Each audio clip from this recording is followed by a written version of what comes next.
No!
Okay, enough of the funny. Nothing like jazz and tax fun on Tuesday night. Yeah. Fair enough. Anyway, hi! I'm back. It's Jenny. Jenny of, TF2.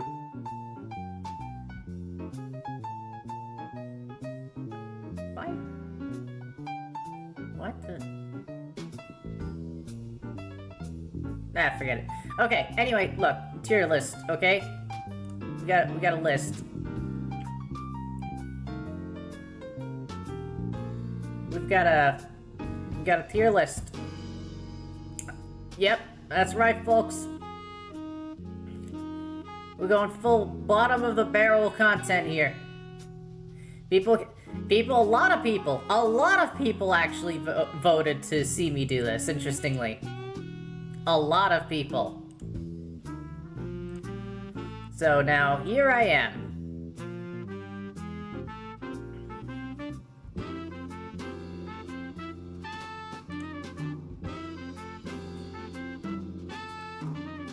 Okay, let me just make sure. Is that everybody here? Oh yeah, people are shuffling in alright. You know, we should probably just start with one weapon as people shuffle in. We don't want to bore them, so let's go ahead. Okay. So, we're going through this all, organized by class. Just to make things, you know, nice and spiffy for everybody. As you can see, we have a few tiers. We have broken good, strong but fair, fair but low weak, weak, and plushy.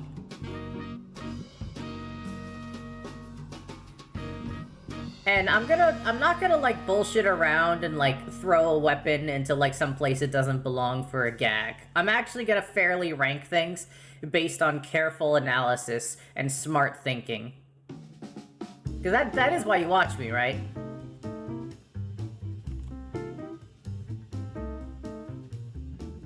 Anyway. So, we're gonna start right away. Stock scattergun.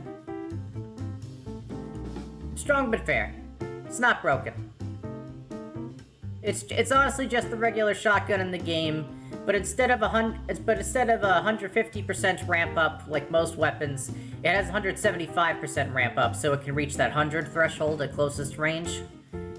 However, that still means at the usual medium base range, it behaves like a regular shotgun and is not as great. So the Scout can move around a lot, but he also has to risk, you know, taking damage in order to give fat amounts of damage.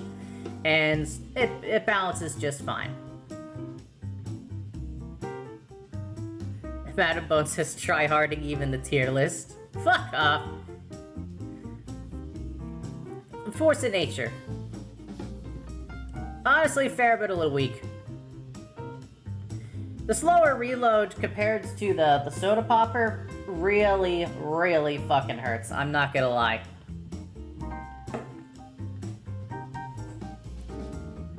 Now, I don't think it'd be as much of an issue if maybe there was a weapon that comboed with the Force of Nature a little better. But, truth be told, there kinda isn't. The Scout is just almost entirely using his primary, like, all the fucking time. And, like, maybe he whips out the pistol sometimes, but the pistol's just for low health targets. You're not fighting with just the pistol. Come on, don't fucking kid yourself.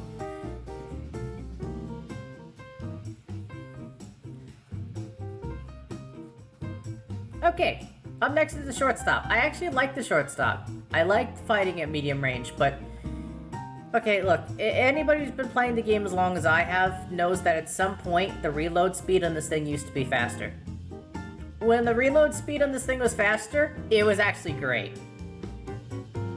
But now, the reload speed on it is just too slow, and it makes fighting with it just agonizing. Because it's like, at least with a faster reload speed, you could, like, you know, you fire less damaging shots, but, you know, you could dodge around and then reload quick and then just keep firing. But it's just in such a sad state right now. It's so sad. Can we get, like, 20 subscriptions? That's not an old meme, I swear, I'm not old. Anyway.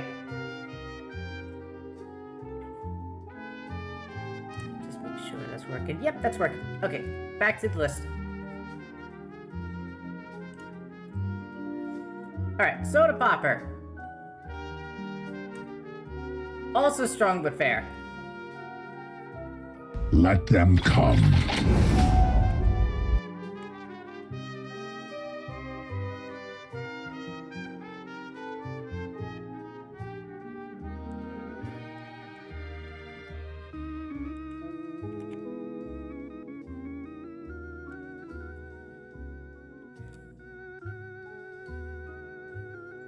Okay.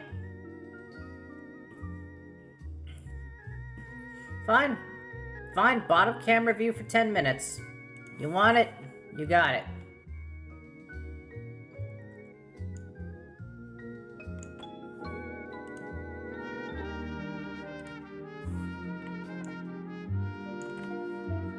Well, I mean, this is kind of just a full shot.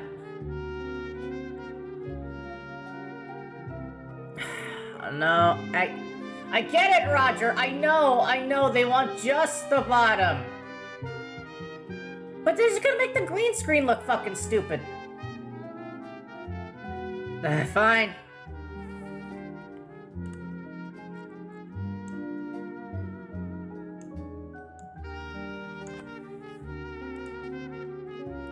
There, you happy? We're stuck like this for 10 minutes. Timer 10 minutes.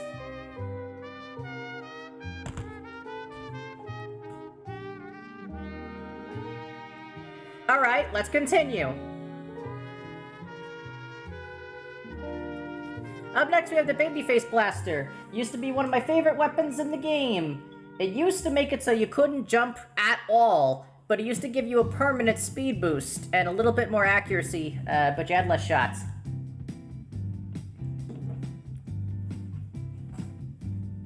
So much fun. Honestly, all they needed to do to nerf it was just make it so you couldn't carry intelligence or capture points. If they did that, I feel like it would have been okay. But that's kind of lying to myself, honestly. Regardless, they nerfed it to shit, and now it's basically useless because all it takes is the tiniest tickle and your speed gets off. And what's worse is that the pacing of your shots... The pacing of your shots gets just absolutely fucked, you know? Like, you're in the middle of a fight, your speed is constantly increasing and decreasing. That totally fucks with your ability to aim properly in the middle of a firefight. that constant switch in speed? Fuck that shit. Still, if you can aim really well, you could kind of get some kills, but it's just, even with pro players, it fucks them. You basically need like a quick fix medic up your ass the whole time.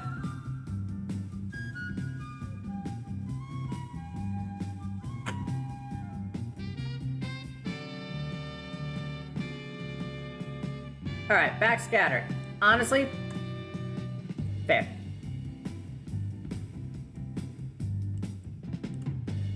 You know, interestingly, I haven't pissed anyone off yet. So far, so good. No, I haven't pissed off anybody yet. Yeah, backscatter, it's a fun weapon. 4 shots, yeah, it's less accurate and all, but the trade-off is that it can one-shot the light classes in the back, except for medic, of course, but, that ability to one-shot can come in handy, mainly when there's large firefights, where everybody's just kind of like, there's like a crowd of people fighting each other in different directions. If you flank his scout in the middle of those and pick someone who's unaware from like a behind side angle or just behind, you could just end the fight outright. It's not meant to be like a spy kind of shotgun necessarily, so much as it's meant to just be like a flank, which Scout's already doing anyway. True, but it especially specializes when teammates and enemies are in the middle of a fight and then you flank. It's not just like a one-on-one normal flank necessarily.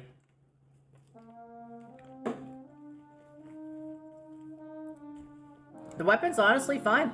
I have no issue with it. Ah, pistol. Fair. Literally stock. Just design it to the game. Good at chewing away low health people, terrible at chewing away in a regular one-on-one fight against a squishy.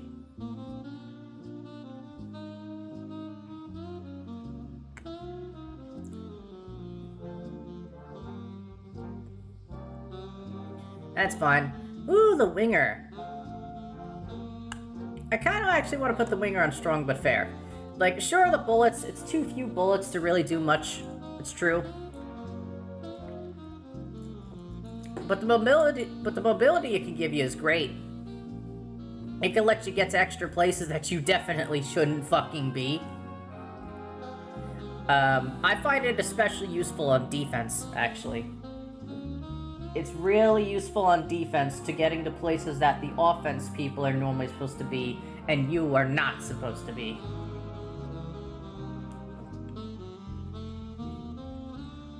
I think like Gold Rush, second stage, second point is a good example of that. There's a certain window that you need like an extra air jump or some extra jump height in order to get to when you're fending a scout. Use this or the atomizer and you're in. Or I guess the force of nature, but then you're just sacrificing a lot of damage and Pretty Boy's pocket pistol. Gonna put it here as well. I wouldn't necessarily call it super broken. Oh god, that's a big old Pashi. Hold on, let me shrink him. Whoa, that sounds pretty sus. Shut up. Sussy wussy. My mods, people. Anyway. Continuing on with the list. Good old Cleaver. I am not great with this thing. I am really not. I thought I'd be, but I'm not. But the real question is the weapon itself good in general? And my answer is... it's fair. Fair and funny. Yeah, the weapon doesn't exactly have an explosion radius like some other throwable projectiles. You have to hit them on the body. Well, more specifically, their collision hitbox. As all projectiles do. That's getting into more technicals. Point being, the Cleaver it used to be a lot more broken back when the Sandman can stun, but now that it can't, it's just kind of there. And if you miss your cleaver shot, now you just got like nothing in your secondary for the remainder of the entire fight that you're probably in the middle of. So, I mean, if you do initially land it, it's a nice, it's nice damage. But at that point, I don't know, you probably could have ran at them and fired some shots. It's kind of a waste of time in some cases. It's rather situational, but it's not broken, but it's not weak either. Just situational to me. Makes sense. Okay, Bonk. Bonk, I'm gonna put it in strong but fair. Before its nerf, I would have put it in broken, no exceptions. Originally, there was no slowdown based on damage after you came out of shit. And so you could use it to escape, and then once you're out of the bonking, there's no penalty. You could just go right back to walking speedy as if nothing happened, and you just abuse. Or you just bonk into the enemy team, and then once the bonk is over, there's no slowdown. You just keep walking fast to their intel or their capture point or whatever. But now that you slow down after the bonk's over based on damage you would have taken, it helps it not be abused. And so it's still very strong. It's still perfectly usable. But it's more fair now. Oh, Criticola. You're broken, and then everyone says you're not broken, and everybody says you're broken, and everybody says you're not broken, and then the sixes people wet their pants like little bitches and say you're super broken, and then the others are saying, no, it makes you a glass cannon. I've heard so much bullshit over the years about this weapon from all you motherfuckers, I swear. And the honest answer is just fair. Yeah, glass cannon, sure.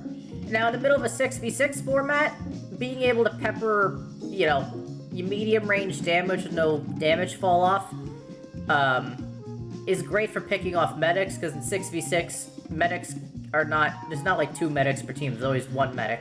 So there's no such thing as an overhealed medic. So the medic's always gonna be, low and vulnerable all the time. And targeted. No one's helping him, really, except the teammates who are possibly around him, but eh. So...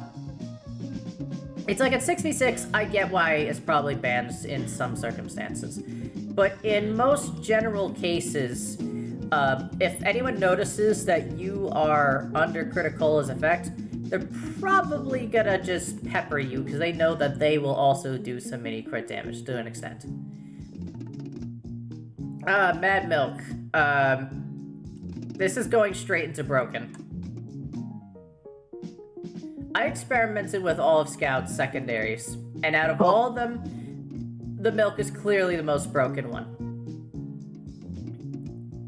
Can hit multiple targets, can put out fires, can reveal spies. More importantly, it's a constant health pack in the middle of a 1v1. It's disgusting how useful it is in a 1v1. Just a Scout alone, if you fire one clean shot, you do like, I don't know, you do like 80 damage. Hold on, I gotta move myself back to a less degenerate position. Ooh.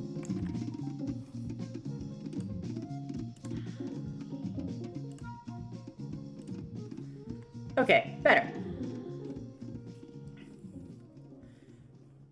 Okay, so as I was saying, with the Mad Milk, gaining 60% of all damage done is health, that's...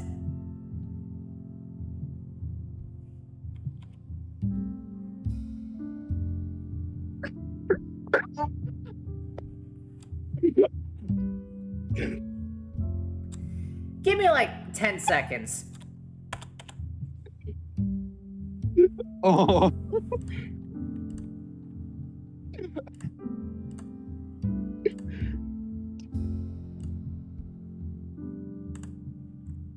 I'm crying. It's too funny.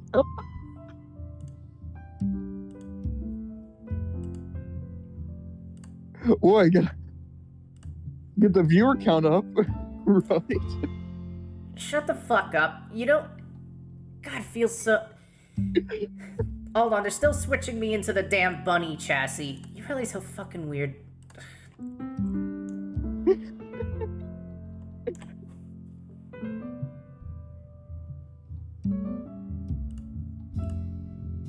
Gotta help Jenny get that streamer goal.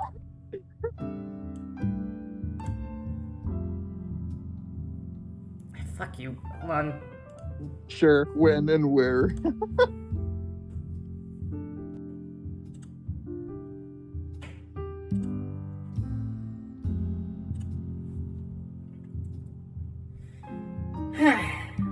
Alright. Yippee!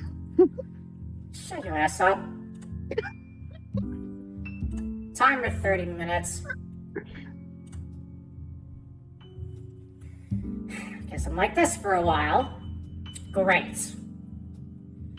Fuck. Love you too, buddy. Fucking shut up.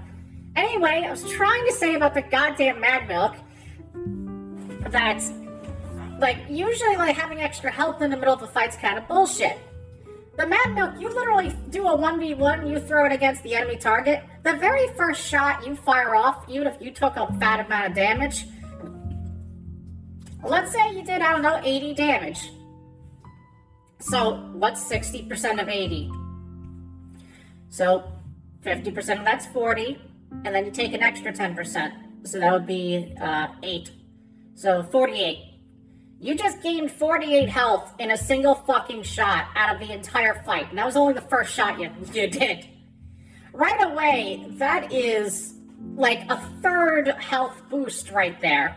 It's like close to an overheal level, like health increase in the middle of everything. And the fight keeps going on, so you keep healing. And not only that, all your teammates firing at those multiple targets you just creamed, yeah, they're also gaining a lot of health. Although that 1v1 fight is just becoming entirely unfair.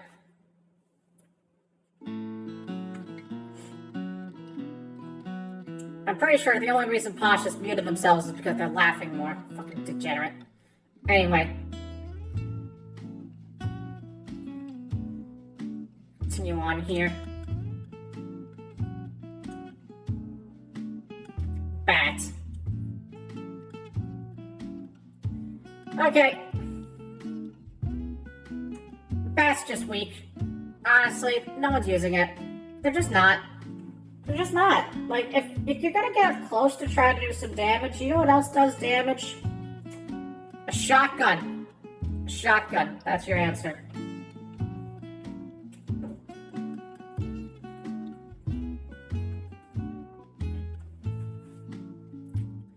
Oh, less damage than other melee. Sure, it whacks a little faster, but it's just not enough. It's annoying at least, which is in character. That's fair enough. Looks like Manabone has decided to peek in.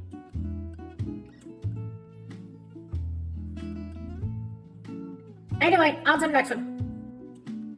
Ah, the Sandman. How you were once ridiculous, and now you are just so bad.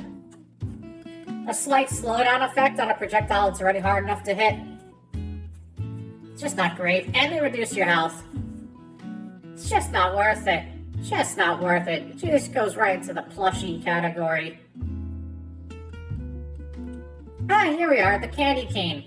The weapon that Red Rose kept thinking was some busted masterpiece, and then I showed him that it puts you in one-shot kill range of both of the explosive classes.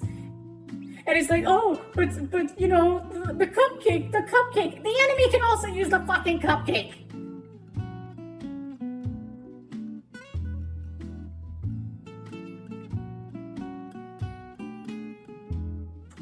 Honestly, I'm just gonna put it also in, like, the weakest plushie category. It's just not worth the risk. It's just not worth the risk of just dying so fast.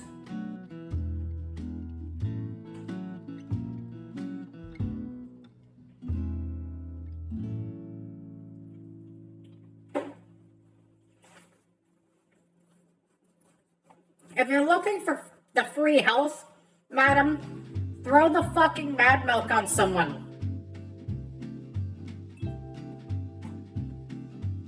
I'll get you way the fuck more health, and it'll give you the health during the fight instead of after the fight. It's much more important to have it during the fight.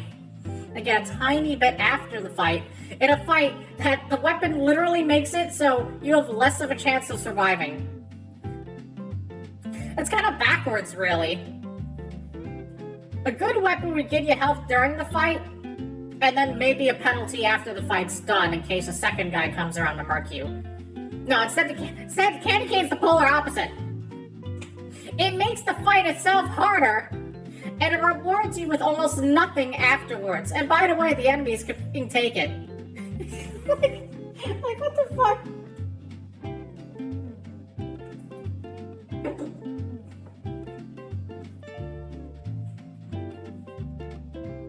No, Posh, I do not want carrots. Okay, next one, Boston Basher. Strong but fair. The weapon stats on its own, it's like, whatever, bro.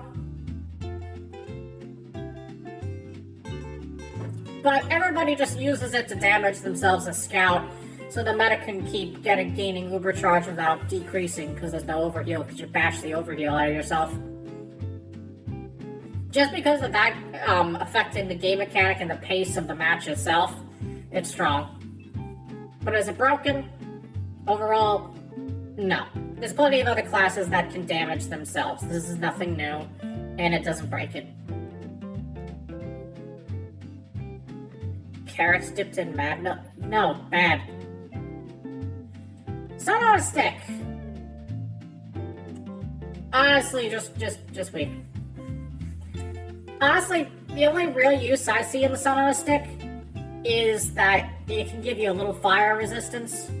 But once again, at that point, you could probably just take out the goddamn mad milk. The sun on a stick's funny though, if you you got a pyro friend.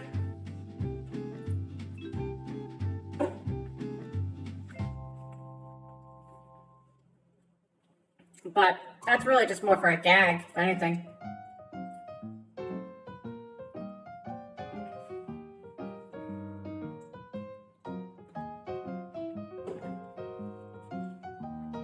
Honestly, the sun on a stick would be a lot more interesting if you could actually launch a fireball at someone. Anyway, Phantom War. It's fair, but a little weak. To be quite honest, the Phantom War is actually one of my favorite little weapons in the game. Being able to just run up to someone out of nowhere, smack them, and now they just take mini crits for like 10 seconds straight. Basically the equivalent of Girardi. Actually, no, I think it's longer than Girardi. Isn't it like 12 to 15 seconds? I don't feel like checking right now, to be honest. I'm not going to check. Point being, that's a lot of time. That's a lot of time that you are marked for death. That's pretty fucking serious. However, counterpoint, if a scout, you were able to get that fucking close to the enemy to melee them, you know what else would have done a great job?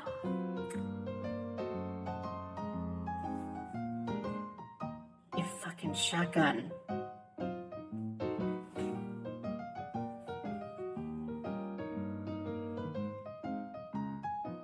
Yep, 15 seconds? Yeah, I was right. Like, yeah, it was longer. Yeah, I was right. Good. Okay. Anyway, continuing on, Atomizer. I'm gonna slap that straight into broken good. The Atomizer has no goddamn downsides. None.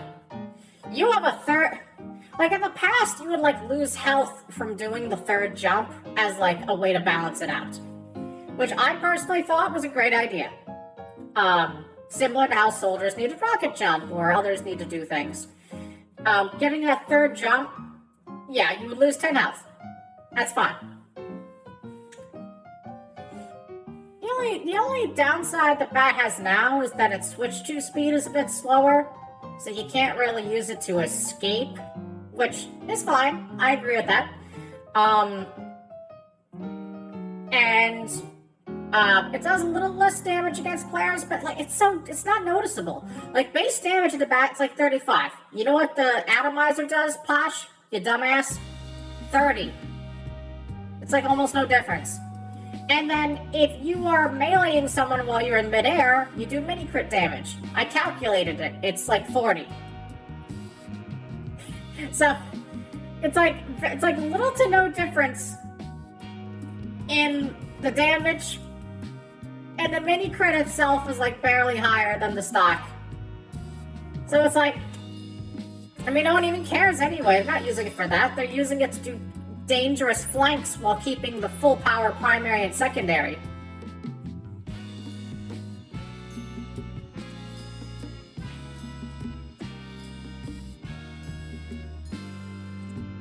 Hello there, Cotton. Hello, Jack. So, I see. This is sorted by class. You're only on... Wait, you're still on Scout? Yes, because I'm talking about things. Rename week to... rename week to week parentheses cotton. You see, I was originally gonna do that, but I wanted to be nice to you, so I put it as Pushy. I said week. Oh. Oh.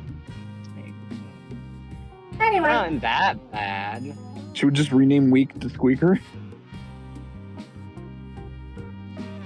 I wish I had the sound. I wish I had the soundboard that's just like dinner. It hurts to yell.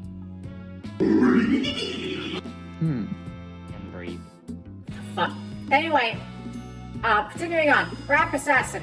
I'd say it's fair. It's really not that crazy. It's good, does no fucking melee damage, and launches a little ball. The ball is buggy as hell. It's not really anything amazing.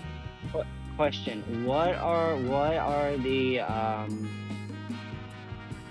what are the qualifications for this? Are you doing this based off of how, like, if it's overpowerful, or if it, like... This is based on overall usability, and that's why it's just simply ranked, broken good to weak. So this isn't including, like, fun factor, because if this was including fun factor, I feel like the baby faces should be way higher, and the fucking backscatter should be way lower. No, I'm a tryhard, you little dumbass bitch. You think I'm gonna rank this by fun? You stupid motherfucker? That's fair, I forget that you don't like fun, Jenny. That's why you don't like Don't Starve. That's why they like to use mini sentries. He doesn't use mini sentries. I don't actually use mini sentries that often, to be honest. Huh, that's a surprise. Yeah, no, Sal and I think? No, not. Anyway, we're finally on to Soldier. Wait, hold on. Did you put the fucking candy cane at the bottom? Yes, because I'm not stupid. It literally drops a fucking health pack when you kill someone. And the enemies can pick it up. Do you realize that in the middle of the fight where you were trying to kill someone, you could get one shot by a fucking rocket? And a pipe. Yeah, a rocket or a pipe. Fair. But, like, just avoid those classes. Or, flank them like you're supposed to as Scout. Yeah, Cotton, if you want health from a fight, you could get the health during the fucking fight, and you could get a fuck ton more health than a little pack if you just use my bottle of Mad Milk. Yeah. That is extra carry. I mean, why not use both of them at once? You could try, extra healing. But... Or that would allow you to save your Mad Milk to, actually do some good for your team, be a support. Why is Bonk that high? Bonk shouldn't be that high. Bonk is incredibly useful. It's really not. Bonk can be used to escape, or it can be used to get past serious defenses, or distract sentries, or block entire Uber pushes by body blocking them with your own body. There's plenty of Very use true. cases. Hypothetically, it can do all these things, but in practice, how good is it at actually doing these things? When you can be pushed around like a fucking dodgeball. I run Bonk for a living with the baby face. It's very effective in its own way. Especially escaping pyros.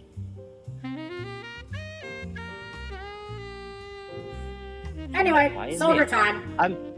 Hold on, okay, one last thing. Why is the atomizer so high? The atomizer is a common competitive weapon. It has really no downside at all. You just get a free jump. In the past, it used to cost you 10 health every time you did a triple jump. But it doesn't have that downside anymore. At all. Its downside.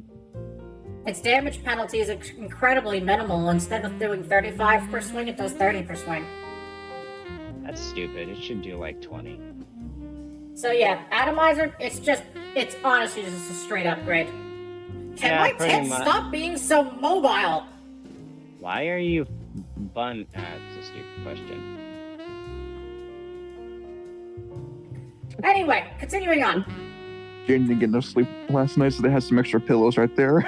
Here is the stock rocket launcher. It's broken. It's the stock. It's fucking broken. The sheer amount of mobility this bastard offers you to ridiculous extents, the splash damage, the ridiculously high damage you can get, all the fucking things, and everybody knows it. Hold on. You're saying its mobility is one of the things that makes it broken. So I'm assuming pretty much none of these are going to be that low, except for maybe the rocket jumper because it can't deal damage. Great for Even mobility, not great for damage. We'll go weapon And the by count. weapon. No need to fucking predict. This ain't a YouTube video where it's like, hey, while you're watching this video, go ahead and comment down below what you think I'm gonna rate this one. No. That's Okay, fair, but that's fair. Woody Woodpecker. No, Bugs Bunny works because they're fucking a bunny. Yeah, I mean, they are a bunny. Wabbit season. Duck season. Wait. Fire. Anyway. Next one is the direct shit. I'm gonna put it on fair. Yeah, that seems fair. The weapon, it's not an upgrade or downgrade, it's a side grade. You're using this against sentries, you're using this against rocket jumping happy soldiers to counter them in the sky, using it against scouts that don't touch the ground on purpose, so instead you're trying to one-shot them midair with a collision. If you can hit them.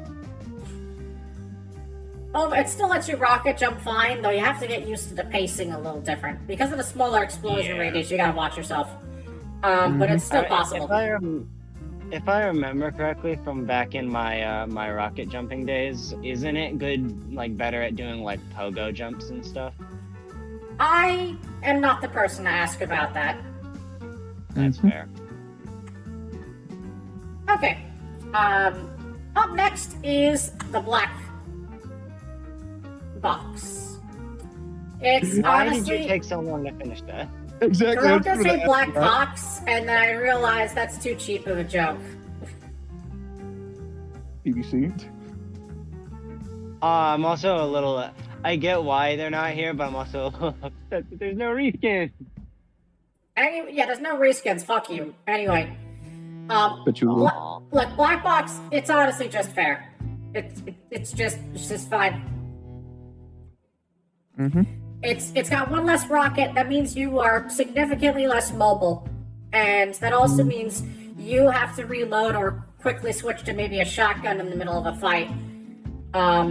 It's a severe disability to be down one rocket because it's not just reducing your damage in the middle of a fight, it's severely reducing your ability to move, and it especially reduces your ability to escape. Because usually a soldier might use one rocket to hop in, fire 2 rockets to get a kill, and use the 4th rocket to escape. You got no more 4th rocket. So yeah, unless you're gonna like hop in with 1 rocket, fire 1 rocket at the enemy, use the panic attack to switch to it to like try to finish them off with the shotgun, and then use the last rocket to hop out. You can do that. You could try. Really depends on your style. It's overall fair. It lets you be tankier, but it sacrifices your ability to do damage and move around. Okay, I was originally gonna save this question for when we got to the conch, but since the fucking base jumper, I can't remember, is next, I'm gonna ask it now. Are we ranking these things? Are you ranking these things based off of just them by themselves as a weapon, or are you doing it like in tandem? Because the rocket jumper doesn't do damage, so it's pretty shit on its own. I'm ranking them by their most powerful version of use. Ah, okay.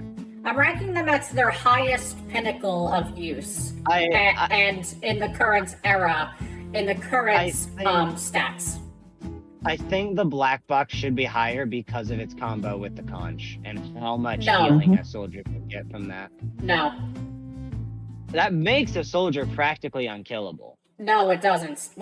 You see that there's a reason why Dino will like. I swear, Dino's probably watching right now, like a quiet little bastard. Anyway, there's a reason why Dino calls it the crutch loadout. It's because sure, it can make you a little tankier at that health. This is true. However, you are missing a rocket, and you have no damaging secondary. So now, you are even less damaging than before. So basically, you're not the person who's hopping into fights to engage and then hop out. You're not even the guy who starts the fights. You're the guy who kills steals and just tries to slowly live so you can build up your conch. And even then, you have to hope that your teammates can properly use it. Use its speed and its health gaining ability that's similar to Mad Milk. Fair, but if we're going with the most powerful versions of these weapons, then I think we should assume that yes, you're working with a competent team who would be able to use the banners to their fullest. Yeah, but it's overall, there's significantly better loadouts that Soldier could use over the course of a game to statistically benefit the entire team more than using the unkillable soldier in quotes. Because that motherfucker's not unkillable either. Like I said, he has less mobility, and if he tries to be more mobile to escape a fight, he's got no backup damage in case he's chased, and then he's just fucked. So yeah, and that's another thing as well. Like, if you use the conch, but you use it with the black box, you have 1 less rocket. So now you're doing less overall damage over the course of the game, which means you're not charging the Conqueror as fast as you would with, let's say, the stock rocket launcher. So you're actually kind of also downgrading yourself in that regard, too. So you have to consider that as well. So it's a crutch loadout. It helps you survive in a casual setting to an extent, but that doesn't mean you're doing enough kills to overall swing the tide of a game. It just means you're kind of just existing there. I guess that's fair. Yeah, that's fair. I guess the point of the loadout is more just to make you feel better about living longer lives and having less death than it is about actually doing shit. True. Alright. Now to the rocket jumper. Oh, you beautiful little thing. I'm just gonna put you on fair but a little weak. It's fine. It's a little weak for obvious reasons. Now let's talk about its interesting cousin. The Liberty Launcher. Oh god. Oh, that poor thing. When was the last time any of you guys even equipped the Liberty Launcher? Or even thought about equipping it? I don't touch it for the airstrike. Yeah, it's a shame. It's one downside of the damage penalty is so strong that even with less rocket jump damage, faster rockets, and an extra rocket, it still can't counter it. It's such a shame. However, counterpoint, that was never the intention of the weapon in the first place. What was the intention of the weapon? Tell me, Cotton, do you know what set the Liberty Launcher is a part of? Hold on. No, I can't remember what set it's a part of. Is it? Wait, no, it's used. I know it's used with the reserve. It was used with the reserve shooter back in the day. Let's get more specific. So I all these weapons came out together as a set. It was the Liberty Launcher, and the reserve shooter, and the Market Gardener. Oh yeah. The whole point of these weapons coming out together was that it was supposed to be a combo soldier, where you traded some of the damage of the rocket launcher, but in return, the rocket launcher became less of a damaging source and more of a utility to combo off with either the melee or the secondary. And that still has always been its purpose. And people just don't fucking remember that, and it's crazy. I think people might remember that if the reserve shooter hadn't, people don't use the reserve shooter anymore. No, people still use it. You mean it's I not have as literally popular never. because of I panic have attack. literally not. I have not seen anyone use the reserve shooter. I use the reserve shooter. What do you mean? I have never seen you play, Posh. I've literally never seen you play. True. I use it with Pyro anyways. That too. If anyone was going to use the reserve shooter, they'd use it on Pyro. Because it was way easier to get someone up in the air as Pyro, where you would just stun lock them and then.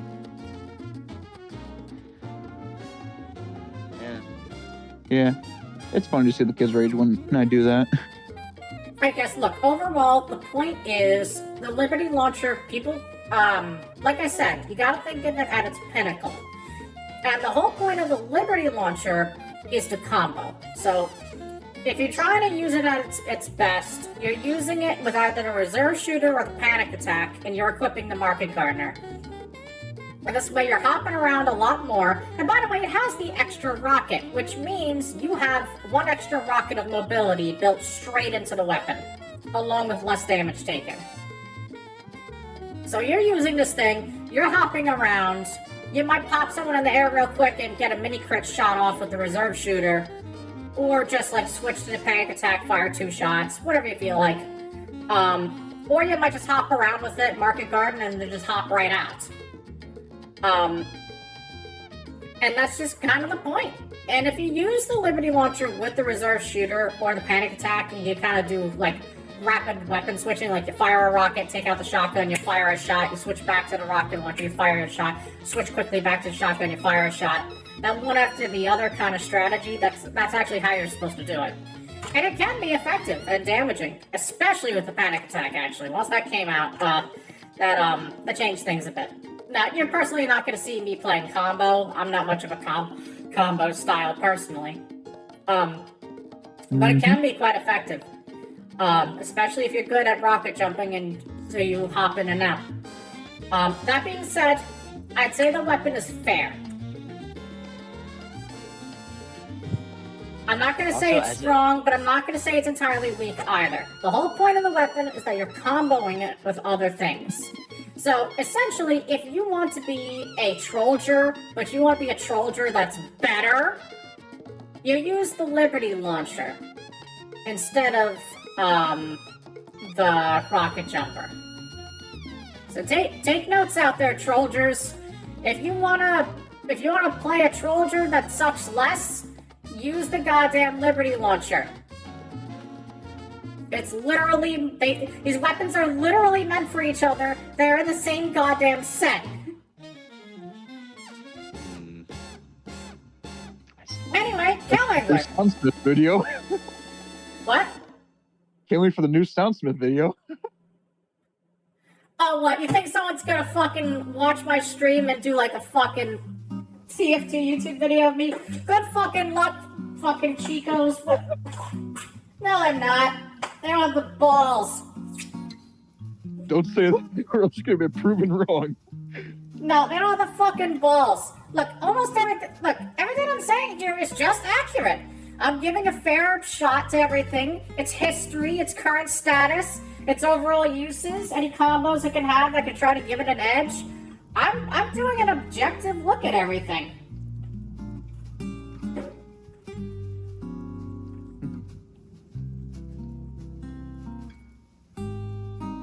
Now then, Cow Mangler.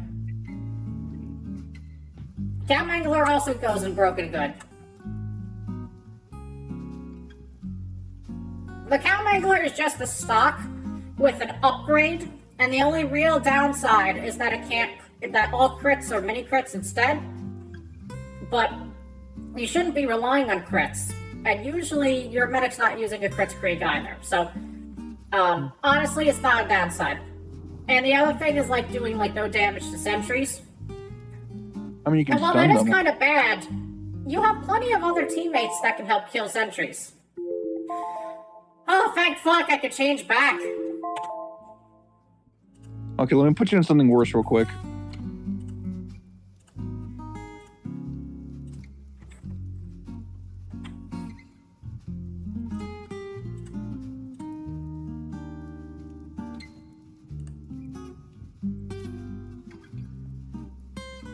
Alright, back to normal, thank fuck.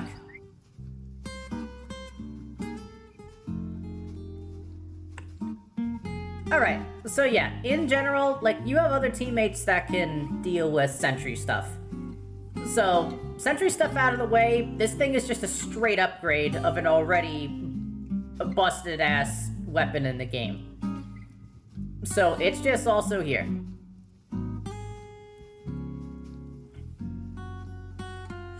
Alright, going to the next one.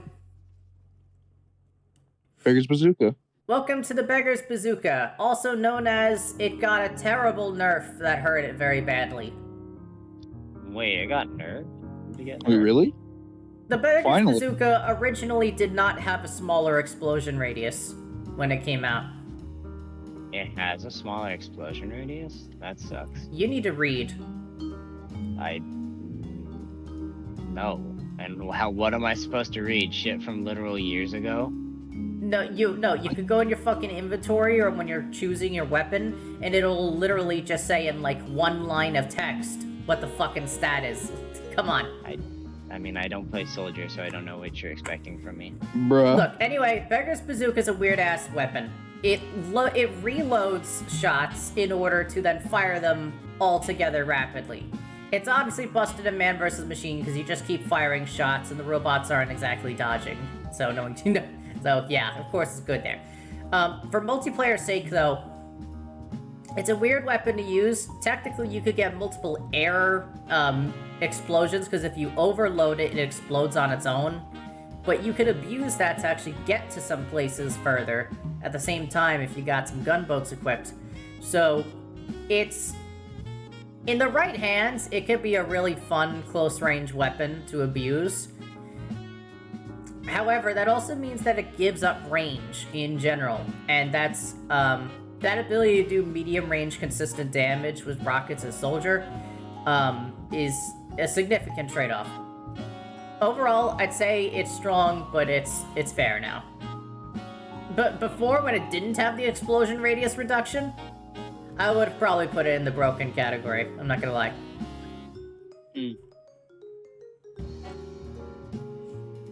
Alright, airstrike! I'm also gonna put this straight into strong but fair. Cotton, you know how when you're in the middle of a rocket jump with the airstrike, it fires faster, right? Yes. Have you ever considered how firing faster rockets affects your rocket jumping speed when you're going on a hill? Oh yeah, because that's how momentum's calculated. Yeah, so something people don't realize about the airstrike is that they always think about how you can, get a bunch of kills and increase its clip size. That's not what they should be thinking about. They should just be thinking of that as a little side bonus. What they should be thinking about is how this motherfucking thing can, like, let you take those crazy soldier rocket jumping flank routes and make them even faster and more broken due to that faster rocket firing speed. And there's so many crazy ass rocket jumping combos and shit you could do with it. I almost want to put it in broken, but originally when it was released, it was straight up broken. But eventually they reduced its explosion radius and some damage and stuff to help compensate. And honestly, that was a good idea. So, it's still definitely a usable weapon, but I don't think it's broken. And it can also help you track Dead Ringer spies. Why is the sun on a stick just in weak? It's the fucking sun on the stick. It's weak only because if you use it with a teammate, it can be strong. Okay, yes, if you and a buddy decide, hey, you go pyro, I'll go scout with sun on a stick, then yeah, it can be strong for a scout melee weapon, which is a scout melee weapon, the class with the lowest health. It also gives you fire resistance when you're holding it out. So, Does it get? like, overall, I'm kind of, like, comparing it to the bat. Bat's not really doing much.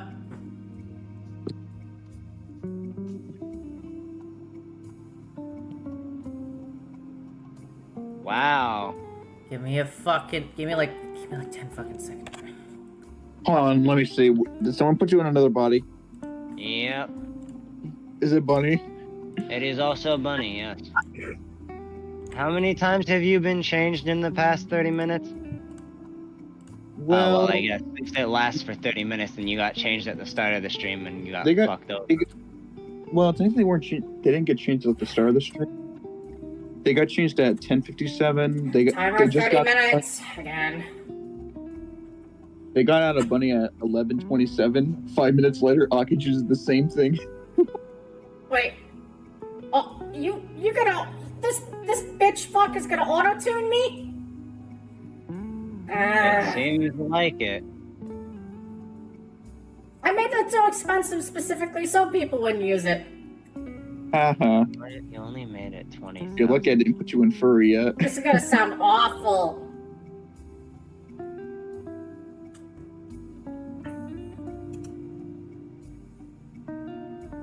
So yeah, now I just sound like all the fucking Vine memes right now. So great, fucking fantastic. Now I just sound like a fucking old Vine meme with all the fucking auto-tune and shit, and it just goes on and on and on. God damn it, look, we're just gonna continue the damn review. Did I set the timer? Timer 10 minutes. God fucking damn it. Fuck. Did you remember to set the timer for the, Yes, I fucking remembered. Okay, just making sure. Anyway, continuing on. Shotgun. It's fair. It's literally like the baseline weapon of the whole goddamn game. Most interactions are based off of the shotgun fight. Okay, but wait. Which shotgun is this? Because they're each a different shotgun. The one literally called shotgun. Okay, but which one is it? Is it Pyro's shotgun? Is it NG's shotgun? They're different shotguns in the game files. They are different shotguns. And they work better under different circumstances. So, like, listen, I know exactly what you're referring to, but that literally doesn't matter statistically, and most people in the audience don't know what the fuck you're talking about. Okay, but even still, like I was saying, each class will get a different amount of value, so which class are we basing this off of, since you said it was whichever gives the weapon the most value? No cursing, are you real?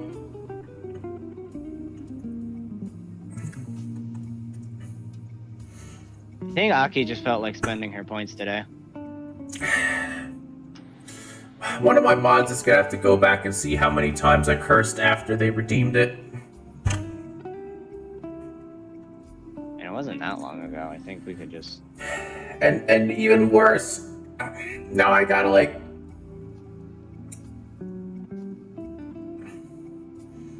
You know what, I'm so annoyed, I'm just gonna let the auto-tune timer be the same as this curse timer. There's like 8 minutes left.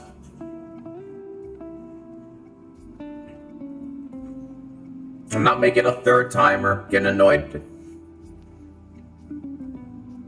Already got 2 timers going. The next weapon. Let's see. Mattermoon says NG pistol is more ammo and Scouts has a faster reload. Scouts stock pistol does not reload faster than NG stock pistol. The only true difference between those weapons is that one has way less reserve ammo. And that's it. That's still a difference. Yeah, but not enough to matter. And again, check. like I said, Alright. you use these. You use, like, each class is going to use their shotgun in a different type of scenario.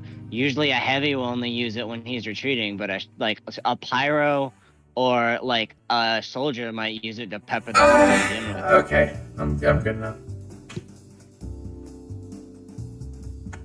And I mean, it's pretty much engineer stock primary weapon, so. Moving on. Stock primary. Reserve shooter. I'm going to put this on the same level as the shotgun, honestly. It's a little combo weapon, but the 2 less shots make it not that great for sustained fights against multiple enemies.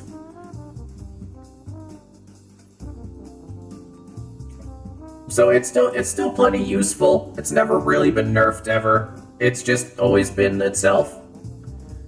Buff banner. The buff banner is fair, but a little weak, actually. It takes quite a lot of damage to actually get the buff banner charged, and even if you do get it charged, it kind of relies on your teammates to aim. That's a problem.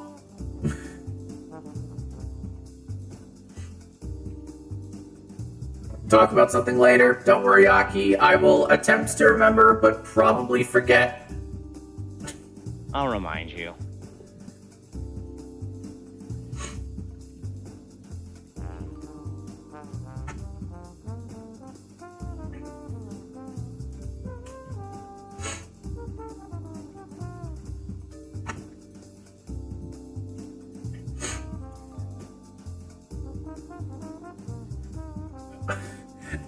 Nothing too important, but something useful. Aki's gonna fucking... Aki's gonna have some other sex physics they're gonna add, I swear. Anyway, moving on. It's gonna be the... Isn't Cody meant to be a femboy? It's gonna be the bulge physics. No, we literally cannot do bulge physics. That breaks Twitch's terms of service. That's never happening. Yeah, it doesn't have to be for Twitch. You could just do all your streams above the waist. Cotton. I mean, I'm not wrong. You could just make it so that none of the characters shown above the waist. I'm gonna move on. Welcome to the gunboats. One of the most crazy enabling things in the whole game, and all it does is make you take less damage from your own rockets. Go straight into broken tier. This thing, ever since it has come out, has basically never changed, and people are still using it to this day with soldiers to hop around like crazy ass motherfuckers. It enables an entire playstyle, the flank soldier, and it is insane the mobility those little bastards get off.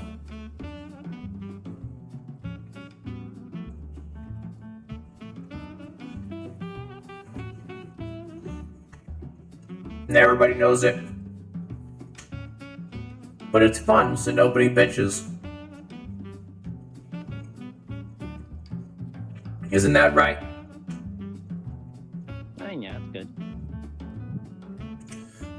Okay, Battalion's backup. Battalion's backup's actually good. I'm gonna put that at strong but fair. You get you have a 20 base health increase. That's great. And also, its buff can be self-reliant.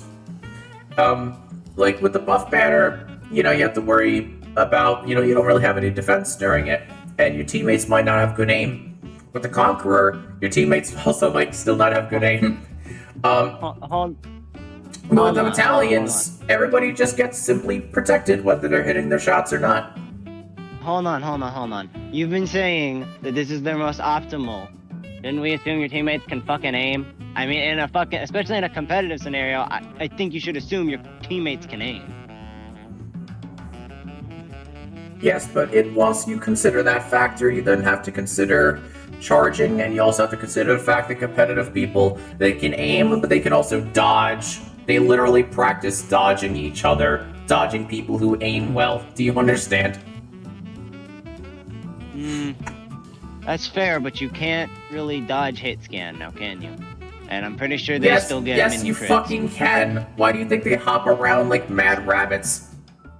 I mean, that's less dodging it and not just... I mean, look, if they couldn't dodge each other, Cotton, then they wouldn't fucking move. They would just walk in a straight line at each other. I'm not wrong. It's just the person is missing them. That's a dodge. No, it's one person missing. You can dodge a projectile, you can't dodge hit scan. That's how hit scan works. No. That's the point of hit scan. Well, I'm not going to start another fucking autistic rant. I'm right. You're not right. Cotton, you are starting another autistic rant because the whole point of what we're saying is that you can dodge a shot because somebody dragged him out. That actually wasn't me. Oh. What the fuck was it then? I don't know, it's probably Posh. Anyway, look, you can't dodge a hit scan that hits you. You're correct on that. However, you know what you do? You move out of the way, so by the time they're pressing their finger on the goddamn mouse, you are not in their crosshair by the time it goes click. You know, that's correct. Yeah, that's the current way of dodging, but you predict when they're going to click, and you move out of their crosshair before the click happens. I mean, I'm not gonna fucking argue with you, or else I'm gonna get removed. So yeah, whatever. All right, moving on. Conqueror. Jenny. It's going here. It's fair. Jenny. Yeah. Can you give the mods permission to do commands in your server? More specifically, the /marker command. I don't know what that does. It makes a mark in the VOD where, like, it'll make like a timestamp in the VOD where you can go back to it and check whatever you marked. So, for example, let's say like we missed a clip, I can do /mark instead. Hold on, I want to talk normal again. Well, mostly normal. You still got 20 minutes. Okay, great. Yeah, so there's a command called /marker, and what that command does is it makes it to where any of the mods, we can go in and we can make a mark in the VOD, so that when you go back in the VOD, for example, we can like mark interesting clips, funny things that happened, or more specifically for what I was going to use it for is the commands. I know what you're saying, but in order to have the marker command, if I'm not wrong, you have to give a mod editor permissions, which means you also give them the permission to just delete your VODs or other things you have set up on Twitch at will. Okay, then just give it to me and that's it. I guess. As long as I'm here, I'll do it for the most part.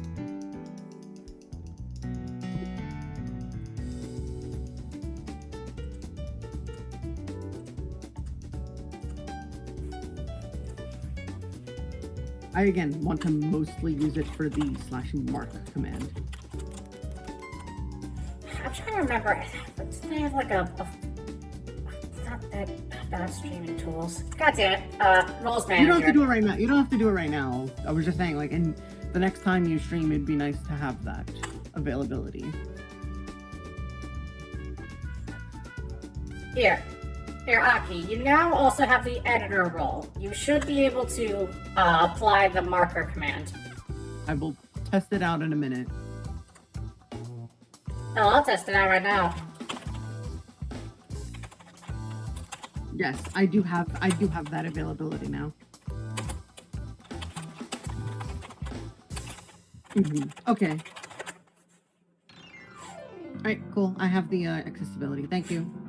Yeah, so now anytime you pull that cursing stunt, fuck. By the way, that was that technically past the 10 minutes? We're past the 10 minutes. That was past the 10 minutes, yes. There was a 2-minute timer after the initial 10 minutes because we combined the two together, remember? Yes, he's using them as two of the same. Yeah, but You use the auto voice, you use the auto tune, and then the no cursing, and so those were used at the same timer.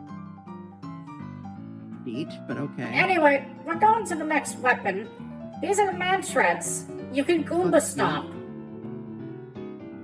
She What? used another no cursing. She used another no cursing. Don't swear. Timer 10 minutes. Anyway, you can Goomba stomp.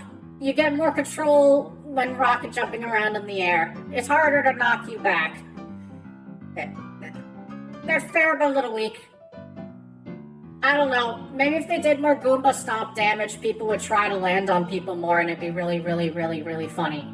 But unfortunately, it doesn't do enough Goomba stomp damage to justify itself. It needs more Goomba stomp. It does.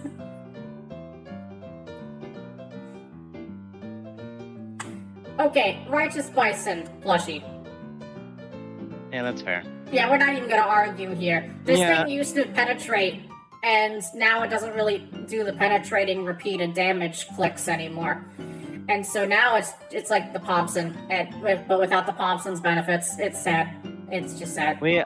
We all miss being able to penetrate people in TF2 Yes. with the bison. Yeah. Now we have to do it with the Machina.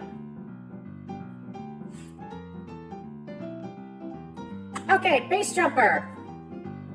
When the base jumper originally came out, you used to actually be able to turn in the air ridiculously fast, and you could just dodge everyone's shots, and it was disgustingly stupid. I miss those Eventually, days. they stopped that. They quit that. That's a good idea. They quit that. I miss those days. That's literally the only way I would play Soldier, and then they nerfed him, and they nerfed it, and I stopped playing Soldier.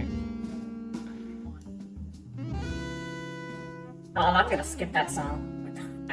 What the hell song is that? Beat Generation by Leo Mary? Screw you, Leo Mary. Give me Slinky Seduction by Paul Lewis Reeves. There we go. By Paul Lewis Reeves, what a name.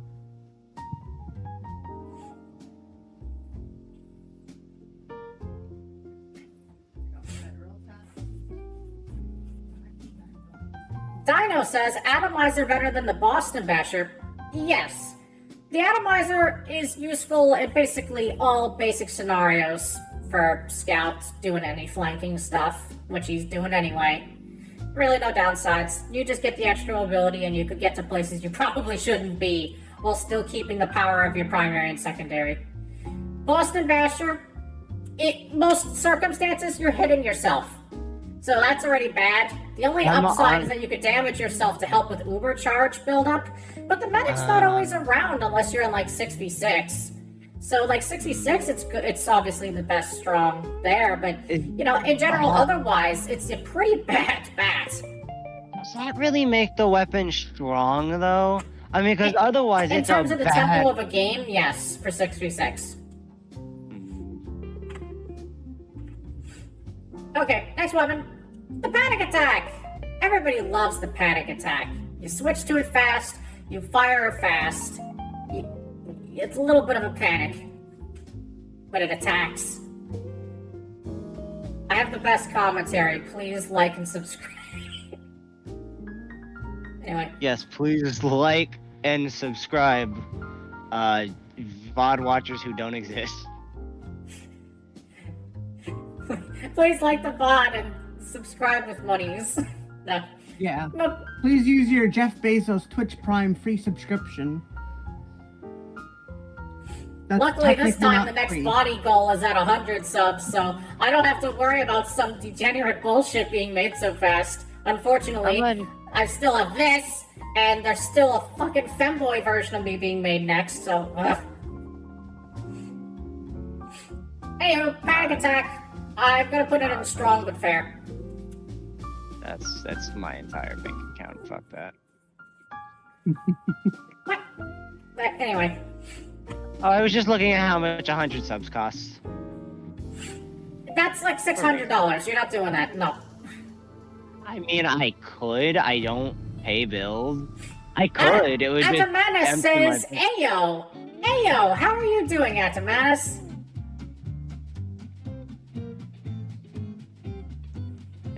Thank you for following. You got to see the Parumba. There we go. Anyway, panic attack, great combo weapon. It spreads more as you continue to fire it, so it balances itself out as an only close range weapon. Does more damage at closest range than the Scout Scabbard Gun, actually. But the spread helps. Isn't the panic attack the only weapon in casual that has that doesn't have the random weapon spread? In terms of talking about shotguns, yes. Yeah. I don't know if that's something to mention. I just wanted to mention that fun fact. That's fine, and I'm good at Atamanis. I'm currently reviewing every weapon in Team Fortress 2. Unfortunately, these peoples have decided to stick me in this body chassis. Again. You're only in it for what, like another 10 minutes until someone puts it in again? I don't want anybody putting it in again. Don't lie to yourself. Shovel! Shovel. Weak. Just shovel. It's just a really stock melee. There's nothing special in the slightest.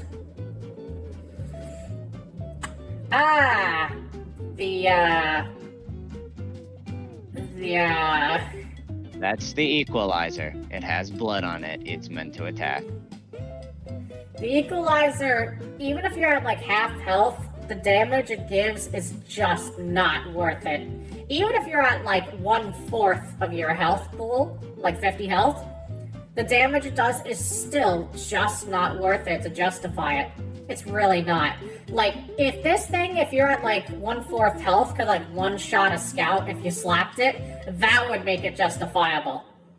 I honestly think that at that rate, you should be able to kill anyone besides like maybe a heavy. Nah, If you are that's that a low on little health excessive for a melee. If you're that low on health and you go in for the fucking melee, I think you deserve it. Dino says, oh my health is super low. Optimal time to go whack people. Exactly. It's a huge risk, huge reward. Yeah, but I wouldn't say like 200 damage. Jeez. Okay, maybe you're right. Maybe just light classes, but still, yeah, light classes. But that still isn't Medica light class. Hold on, isn't Medica light class?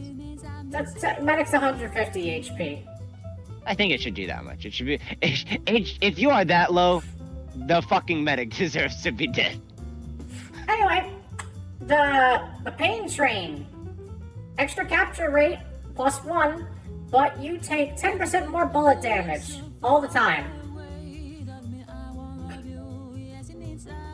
Honestly, that's pretty. It doesn't seem like a big downside at first, but it is. Almost all weapons are bullet, so it makes the time to kill you in the middle of a quick fight faster than you think. However, you can use this weapon for trolling, to back capture, as like a soldier or a demo with their jumper weapons. It's a perfectly viable strategy, actually, to bypass some people who get too greedy. Couldn't a scout just do that job better, though? Honestly, I'm just gonna put it as weak. It's extremely situational. Yeah, that seems fair. Well, no, it's weak, but you know what I mean. Okay, the half Satoichi. Depends who's using it, kind of. If it's the soldier, it's honestly in the weak category. You're basically never taking it out. Come on. If it's a demo night, on the other hand, It's honestly one of his best fucking swords. As an avid fucking demo knight, yeah, this is one of his best swords. He can just keep going through people. I'm honestly just gonna put it in fair. Just because if you are locking yourself into a melee, you're already putting yourself in a very risky situation all on its own, especially when you have less risky and high damaging alternatives. So it gives you a payoff. Hold on. If I'm not mistaken,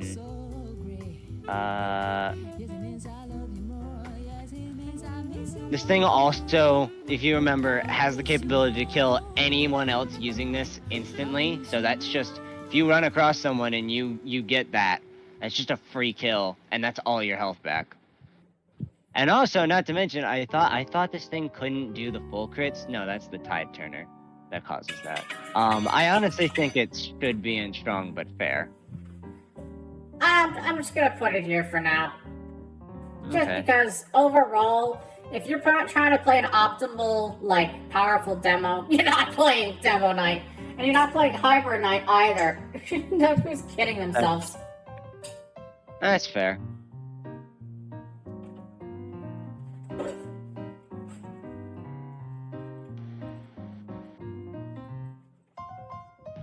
Alright. Aki's barely disguised fetish. Now,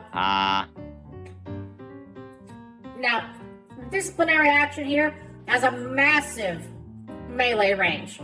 Like, it's actually ridiculous. I think it's bigger than the swords. Yeah, I think so, yeah. It's stupidly long. Yeah, and you could just speed up. You could just speed up teammates, and you could get more range in a melee fight with an enemy. It's honestly just great, especially since it helps speed up teammates that don't have movement abilities, including medics. It also speeds you up, so if you're a dumbass who doesn't know how to rocket jump, you're not out of movement mobility. Yeah, so I'm gonna put that in. We're gonna put that in strong but fair. I imagine at 6s, it might actually be used to a very competitive extent to gain a bit of an edge in the fight to reach places faster for teammates. And in those cases, it might be considered broken. Maybe. But I'm also considering, when I think of these weapons, I'm considering Highlander format, which is like all 9 classes versus, all 9 classes. And I'm also considering general multiplayer tryharding, like Uncletopia. But mainly the competitive as well. Anyway, next one. Market Gardener. We're just gonna put it straight and broken good. Really? Yes. I mean, I don't know, Jenny. It's a like melee. you, It's a you direct get, upgrades to the melee. You just there's no It's a random direct crits. upgrade to the Anyway. melee. It's a direct upgrade to the shovel, Yes, but think about which it this is way. in weak. If you have the skill, you can go ahead and melee people, and instead of the melee doing like 65 damage, you can instantly fucking kill someone the second you engage into a fight, and then move on to the next guy. Or just leave, because that's what the soldier can fucking do. After loudly soaring through the sky it's essentially got the same issue as the fucking jetpack, where it's like, your presence is very much known, and most people are gonna notice you before you get the swing. Well, maybe not. They might notice you, but they can't always escape you. More importantly, Con, you have to consider a weapon that you could just rapidly fly into the middle of a fight, instantly kill the enemy's medic, and wipe out their possible uber charging and set them back to 0, and then just wipe the rest of their team. And yeah, that's kind of important. Anyway, Well, that's the thing. escape plan. Wipe It the rest of the is team. strong but fair. It helps you escape. That's it. But that's great at it. So there you go.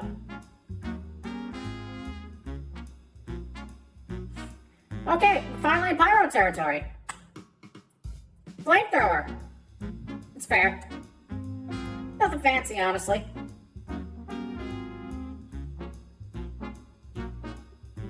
Nah, that's all you get. Fuck you, pyromanes. Back burner. Fair but a little weak. A little more situational. Less air blasts. Kinda hurts some 1v1s. That's it.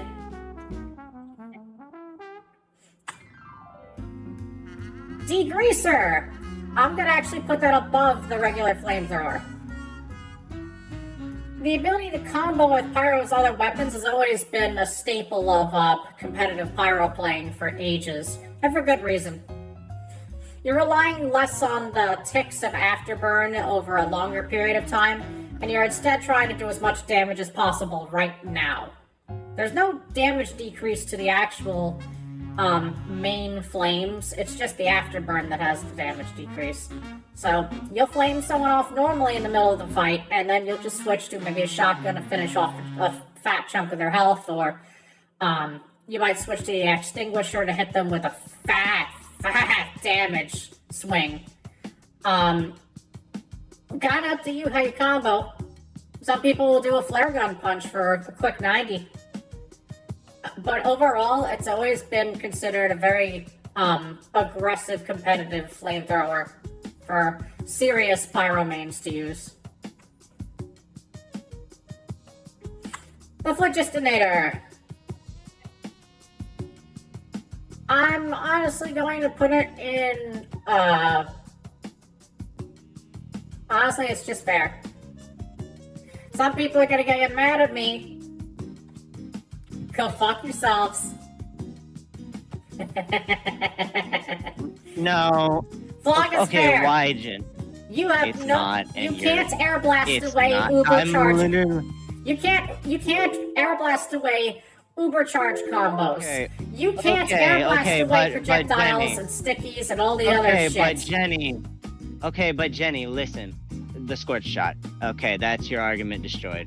But at least put it in strong but fair. I'll give you it's fair, but strong but fair. It's still a strong weapon. It's not just a fair weapon. I'm it's not, a strong because- weapon. You I'm can't not, deny because- it is a strong weapon. It is a strong weapon. Cotton, And it you're gives thinking Uber about the for buildup yeah, of the madam, weapon. madam just brought up. It literally can give you free Uber. If you like, yeah, you have to perform a glitch to actually use it, but you literally just become invulnerable and then you get crits for doing your job as a pyro. Yeah, but It's still, the fucking that still takes Diamondback for time. it's the Diamondback for pyro. You get crits. You get full crits for doing your job. Yes, but also you have to But think it- of like I'm in a not higher asking- skill I'm not- setting, Cotton. In a higher skill setting, And a you're higher getting your skill- ass beat into oblivion without your air blast. Into oblivion. in a high skill ceiling, you probably shouldn't be the one soaking up the damage, or maybe try dodging, or maybe your team your job is literally to be a fucking ambush class. Like you always say, pyro is meant to be an ambush class. So ambush them. Get rid of the medic before he activates the Uber. Use the crits to get rid of him before he activates the Uber. Or do something. I think strong but fair is more than enough. I think strong but fair is a good place to put it in. The other thing you have to note is that air blast is also useful in knocking people against a wall so they can't escape you, then firing a shotgun blast into them, or other combos, and also Jenny- to prevent them from getting help. Jenny, I understand that. I understand that. If anything, I honestly feel like that should put the regular flamethrower up as well. I think that both of them should be moved up to strong but fair, just because of how useful Air Blast is. If you think Air Blast, at the least, Jenny, if you think Air Blast is so powerful, I think you should move up the other two flamethrowers. I think you should move the other two up if you think Air No. Blast is that quintessential. The air blast is very important for the Then why- overall survivability and maneuverability of the pyro. However, it is not immune to other sources of damage as well. Here's the main stick.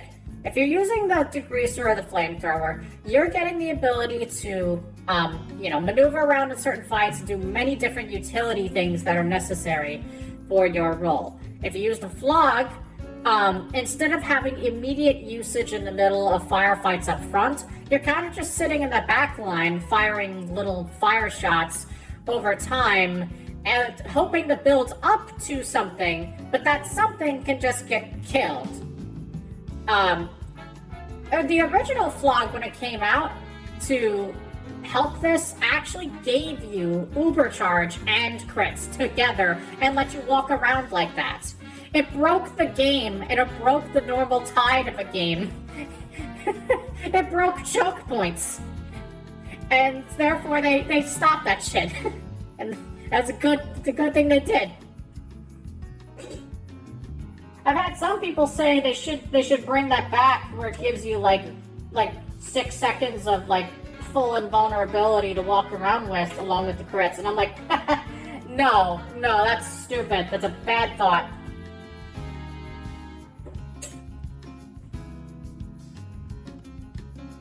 I still think it's strong but fair, but it's your tier list, so do whatever you want.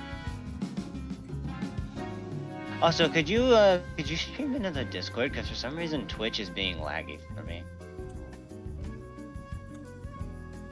I'll see if I can help you with that.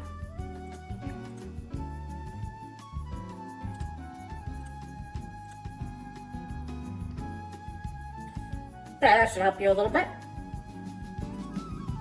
Thank you. Great, let's Nice continue. choice of music.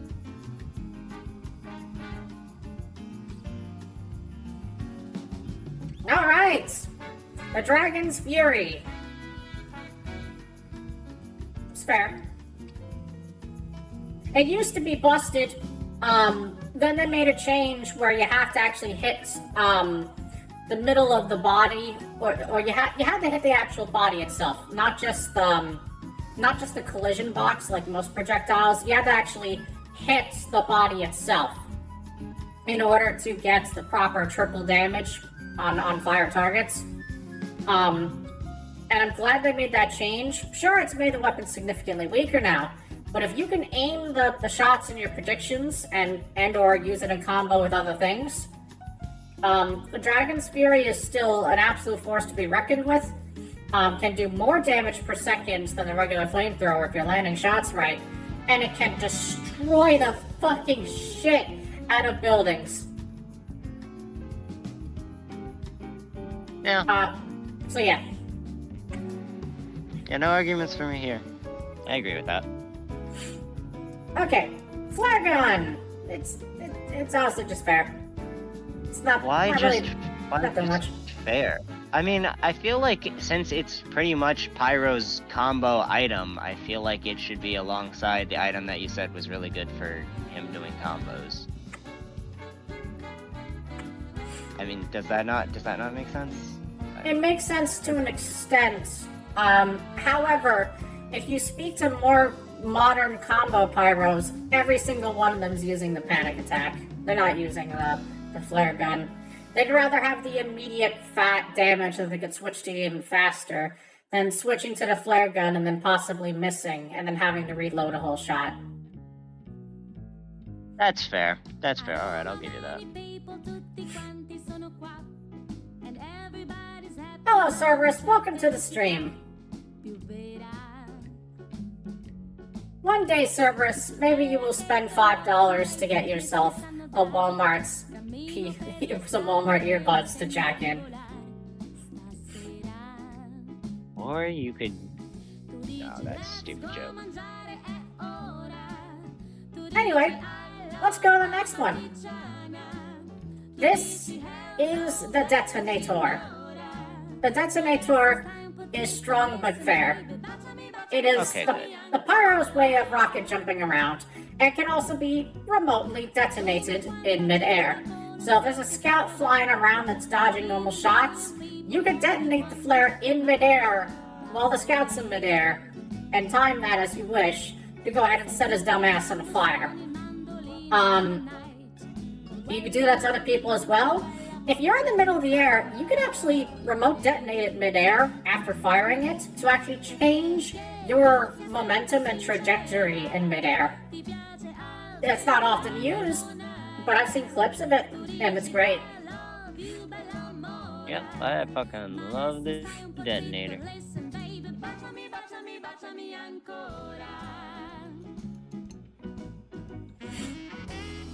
Won't lie, Jenny, since we got to Pyro, I've been waiting to fight you about the detonator, but no, that's fair. Ah, here we go. Up next is the Man Melter. The Man Melter is fast. It's a fast little projectile.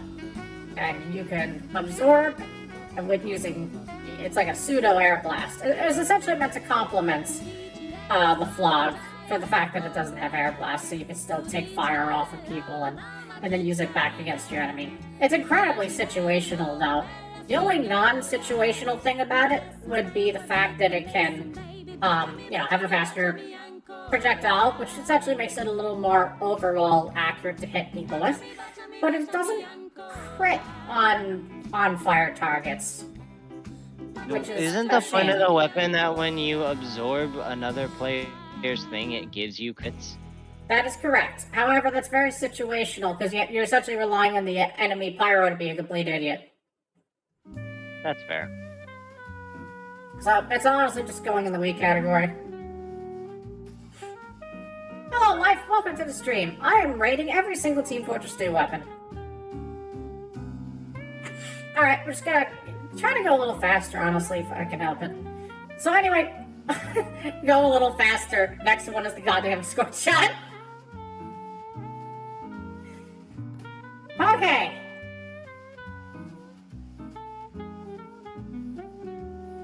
Well, The scorch shot is strong but fair. It overall does less damage.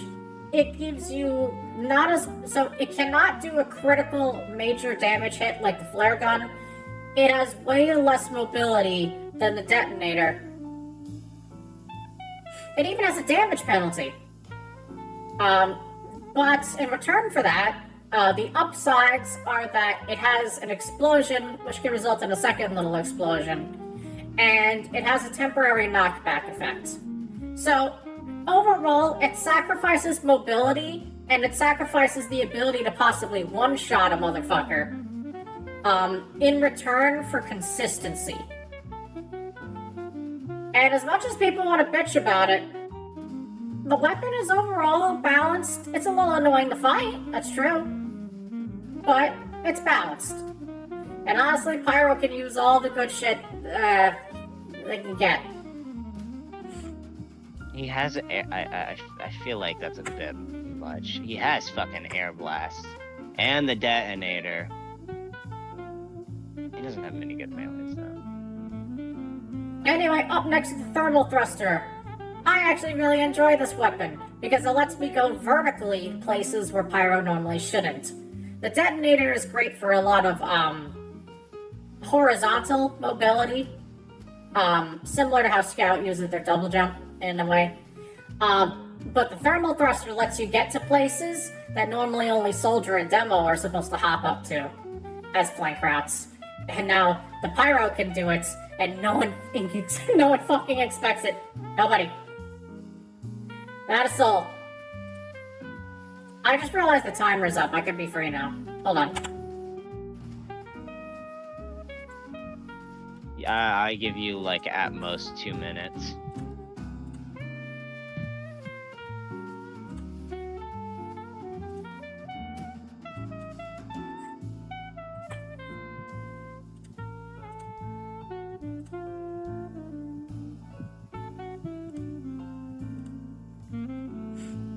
All right, we're back to normal and grooving. Wait, hold the fuck up. What? Dino hold on. Dino actually just mentioned something. There is a reskin in this list. Huh. So what the fuck? Why is the lolly is it because it sends you to Pyroland? Maybe? Wait. But that Why doesn't is make the- sense, because then the rain blower Hold on. would be here. The rain blower's Hold not on. here. Yeah, exactly. Why the fuck is the lollipop here? It's I don't know. literally just Look, a I just reskin found of the this list on the site, okay? You think I actually copy-pasted every single fucking Hold on. picture in here? No. No. I know how you found it. But wait, scroll down. Are there any other reskins in here? What? Nope, not there.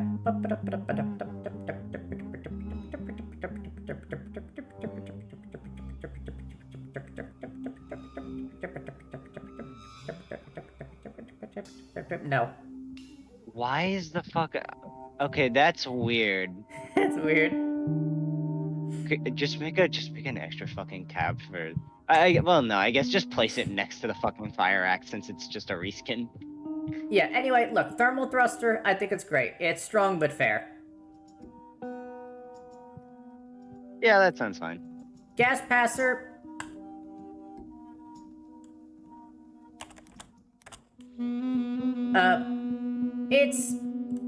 It's honestly, it's weak. Not a man versus machine, but this isn't a man versus machine list, so fuck off. It doesn't really do much. This weapon took is way too comboed with the Neon Annihilator. Oh, yeah, I forgot to do a quick 1-2 shot combo. Even if you die, that's still a trade-off of 1 kill, 1 death, and that's still fine in the middle of the game. Especially if you're attacking. I forgot they added that. I forgot they added that. It's not like they added it, it's more like they fucking fixed it. Should have done that in the first place. I know, Jenny, I know. Moving on. Axe. Bleh. Lollipop. I Plushy. think honestly they should both go in plushy. Because the fire axe is like one of the weakest weapons in the game. It's just a normal melee. But it's here's not like the thing. completely useless. It's just a melee. Here's the thing. If I'm not mistaken, the fire axe is the only weapon in the game that has an actual true direct upgrade that has no downside. Because the third degree exists. I think the third degree might have a slower swing speed. I can't remember. I don't think so. I remember. Nope, it doesn't have a downside. Its only trait is all players connected via medibeams are hit. That is its entire trait, but it is still a direct upgrade. Anywho, the extinguisher, very pyro combo thing. It used to be even worse. The original extinguisher, it used to do a guaranteed critical at anybody who's on fire, no matter how long they've been on fire. I still think it does that. I know it doesn't, but I still think it does that in my brain. Okay, Madam Bone, fine.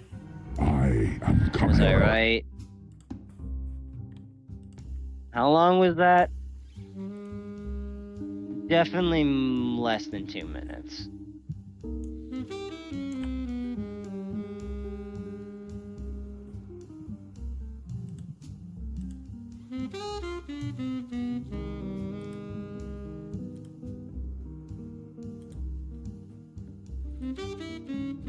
Alright. I like this now. Close enough. Continuing on. God damn it. Why is it that they changed me to this, like, the stuffed animal looking thing, and then they say that they're coming? Why? There's no reason to ask. Well, Keep going. okay, I already did those. Keep going. We're still on pyro. You're probably right. We probably should speed this up. Yeah, probably.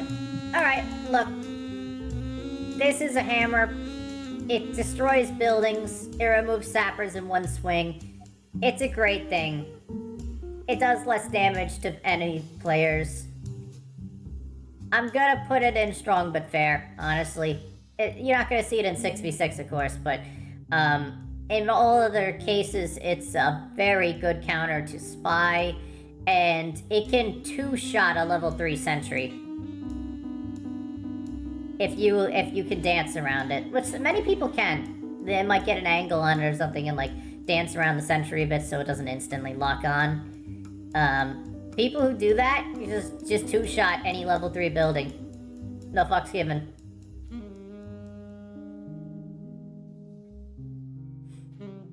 Alright, continuing on Power Jack, it's great. You just get a speed boost to let you go straight to the front line. Or run away from a fight if it's not going your way. It's like the escape plan if it didn't hate you. I think that one should be in Broken Good just because of how good it is for Pyro to have that much mobility just on command. Interesting arguments. Nah, I don't want to say it's broken though. I wouldn't say it's like to the point of just being like broken with so few downsides and such ridiculously good upsides that it would probably need a balance change. Is its downside? I always have it equipped, I just don't know.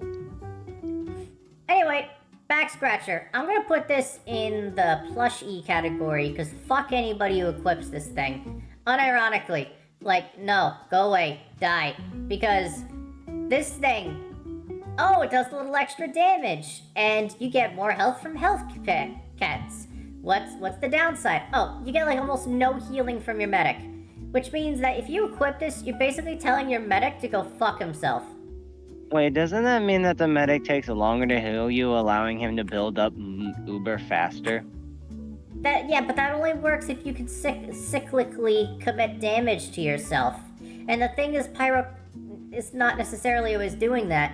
If you are doing it, it's with flares, and it's gonna be awfully slow. And at that point, you might as well just be with another class who's gonna accomplish more in the midst of all of that.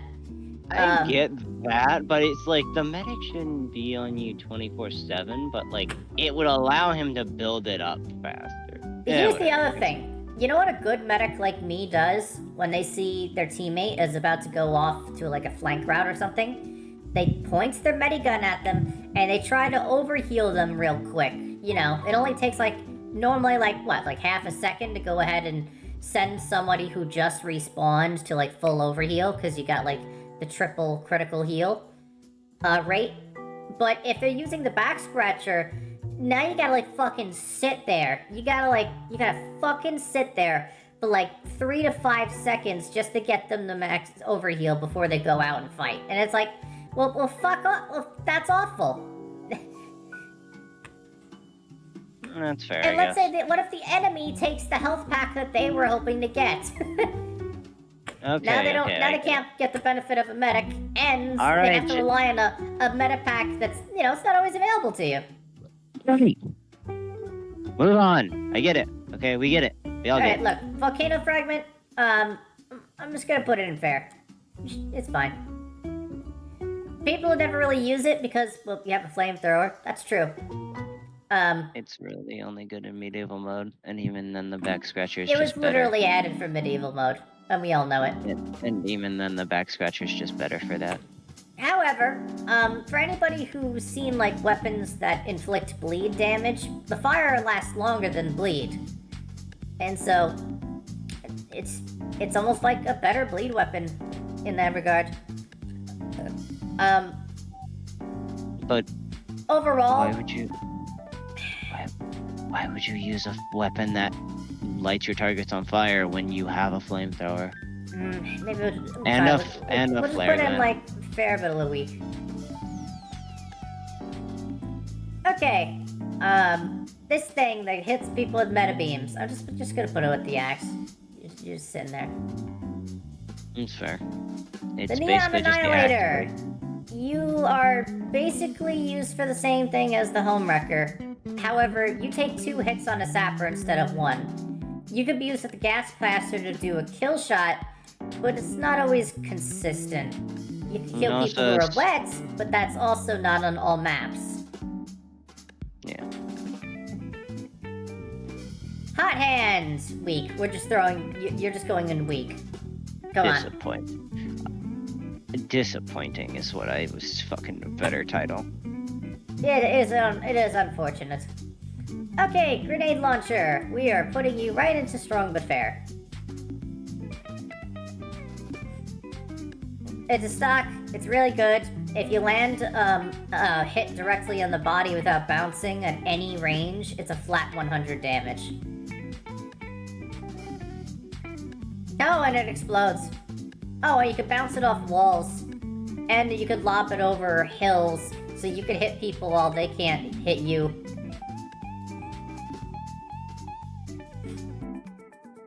Lock and load, very situational. I'm gonna overall put it as fair. It's basically engineer hate.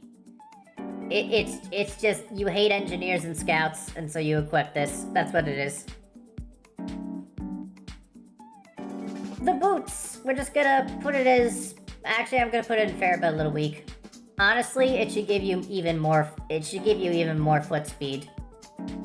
Demo already starts with less foot speed than most of the other classes. He's at 93% foot speed. I think it's because they didn't want to make the Islander stronger than it already is, because the Islander gives you foot speed. That's no excuse. If you are equipping this and a shield, you just got rid of both your primary and secondary weapons. You are totally melee now. You need to constantly There's now focus on literally- speed and your ability to stay alive with defense. Because all you got is melee and nothing else. I agree with that statement, and in my honest opinion, I think that the Islander should just be nerfed to bring you down to Demo's regular speed if you have the boots equipped. No, I wouldn't nerf the Islander at all, honestly. I honestly would, because a demo who is as fast as a fucking scout can become a fucking problem. The Islander is a A guy snowball. who gives up the two of the most powerful weapons in the game should become a problem if he's killing you that often. Yes, he's already a problem. We don't need to make him a fucking bigger one. Again, I would personally buff the boots, nerf the Islander. That's just my opinion as an avid Demo Knight fan, though. Because that's buffing the overall class, which you have way more selection for weapons. Anyway, loose cannon. Loose cannon. I'm just gonna put in... Jenny, you owe me a soda. No. Anyway, loose cannon. Okay. It's fair. Its range is absolute ass. It can 1-2 combo a squishy with a single shot. However, you have to time that. That takes skill. If you overcharge a loose cannon and you aim it carefully, the explosion actually occurs at the right side of your body. So if you make sure to angle your body to the right when it overcharges and self-explodes, you can then rocket jump off of it properly. And use it as a form of mobility for yourself. Some hybrid knights will use it so they can essentially grenade jump using the loose cannon while still keeping their shield and melee.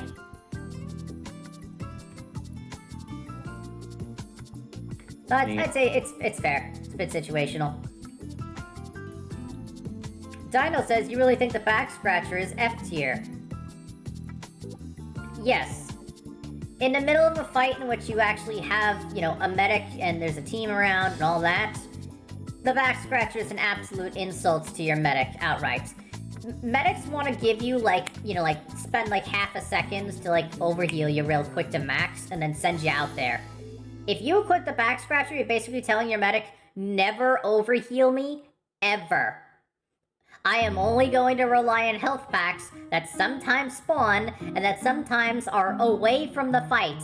Meaning you are literally just walking away from fights to go get these health packs that sometimes might not even be there. Or if they are there, they're too far away from the fight. And it's at that point, it's the medic could have just healed you and kept you somewhat in the fight.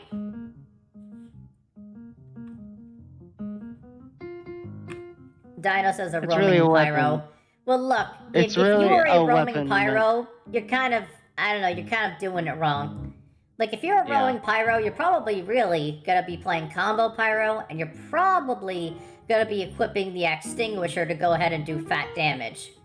But instead, you got this fucking thing. And it does slightly more damage. And your medic is never gonna be giving you overheal before you go on a flank route. or heal you, so you're never really gonna join the main fight because the meta can't support you in the main fight ever. So it's like, Goes along with the idea that Pyro's an ambush class, but basically makes him into a spy. And spy's French. Anyway, what's the next one? Iron Bomber. It is going along with the grenade launcher. They're honestly pretty similar. The Iron Bomber has the advantage of having the bombs kind of just stay where they are once they land, which is useful in many different ways. However, it has less explosion radius, and also, because they don't bounce or roll, they just kind of sit where they are. That also means you can't really fire them around corners to hit enemies. And that's actually a major downside, because that's something that's very important to the design of the grenade launcher. That you can bounce shots around a corner with their large explosion radiuses to go ahead and mess up certain cases or scenarios or other things. Anybody who's watched me with my pimp jihad will know what I'm talking about. Overall, though, the weapon itself's fine. It's probably more useful in 6v6s than the regular grenade launcher. Just because no one's ever, like, hiding around a corner or stalling up a defense in those 5 control point maps, let's be real. Okay, up next, Sticky Bomb Launcher. This is going straight into Broken. Everybody knows it. In fact, the Sticky Bomb Launcher has been nerfed more than once in its history. Yep. And Anyway. it's still broken. Yep. Anyway, next one. It's The literally nothing to Scottish talk about. Resistance, also known as everybody running around with the big fucking error. This is going into fair but a little weak. It's a purely defensive sticky bomb launcher. I will say, Cotton, you know what's one really fun loadout with the Scottish Resistance? You know how it has like a faster like firing rate? Yeah. So what I like to do is I will fire one sticky at the ground. It takes a little bit to arm, but once it is finally armed, I will detonate it to hop off it, and then I will use the parachute, the base jumper, and I will hover over the enemy team, and I'll use that fast firing rate to fire a whole cluster bomb of these fucking things over them. And then, by the time it has fallen to the ground, it's had enough time to arm itself. So you're just detonating a shit ton of stickies all at once that you normally can't do with the other ones. So I just call it the carpet bomber, and I don't do it often, but it is a really fun loadout to do. I so recommend it. I'll have to try that sometime. Anyway, Never thought to use it that way. it's so much fun that way, it really is. It was never intended to be used that way, but, you know, the parachute enables it. Anyway, continuing on. Yeah, well, I'm sure the detonator wasn't intended to be used the way it is, but... Let's see, Charge and Targe, it used to be better. They reduced more than once its resistances. Which is stupid, because that was the whole point. Yeah, kind of a shame. I'd say I guess it's fair now, but it's not really strong. Sticky Jumper, I'm actually going to put on strong but fair. Its mobility potential is ridiculously insane. Especially if you are a skilled person with good aim. There are people who use this weapon in like a 6v6 fight or something.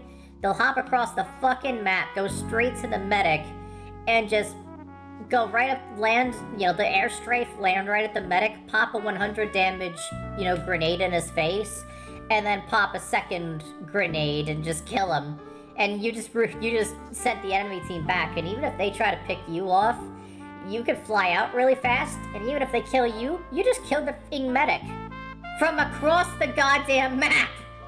In a second! So, the weapon's been a little infamous in its time. It has been.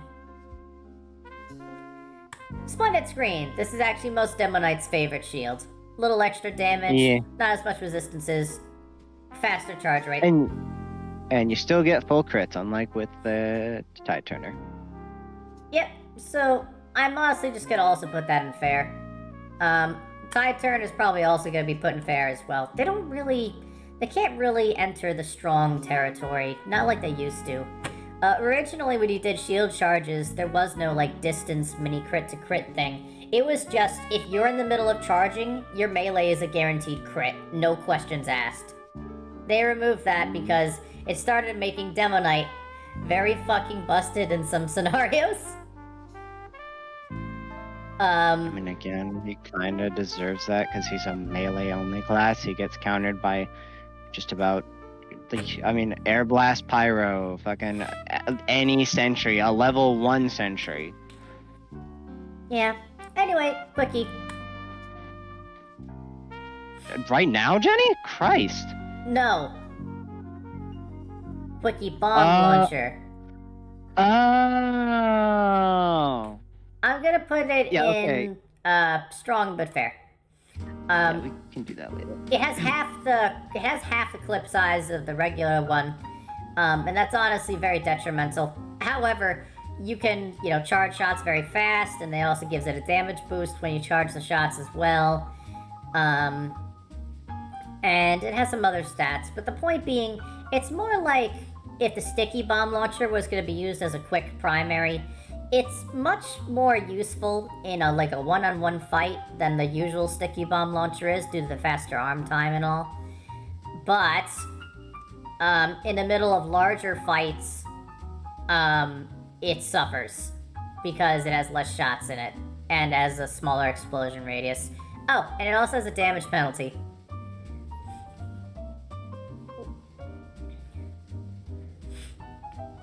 So yeah, there you go. Alright, bottle is going in there. Oh, scrumpy.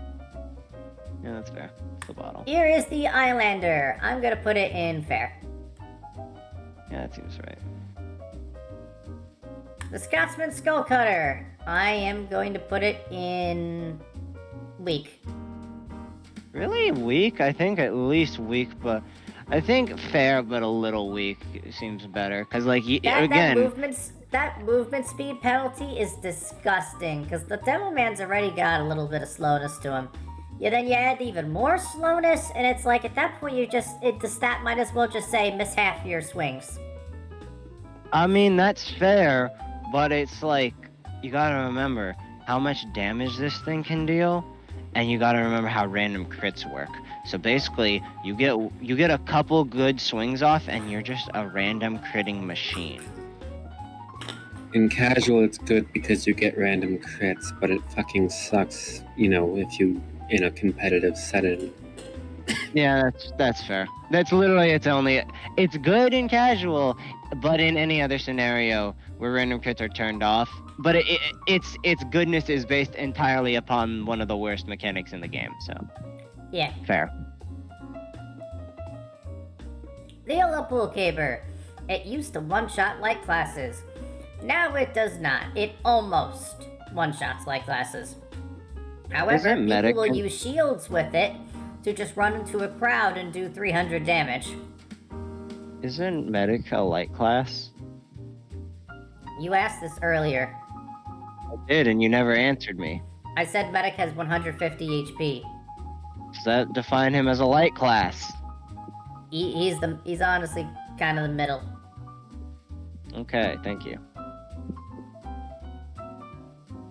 He specifically has 150 HP, so that it's like a certain threshold that some things are not supposed to kill within, without an extra shot being needed.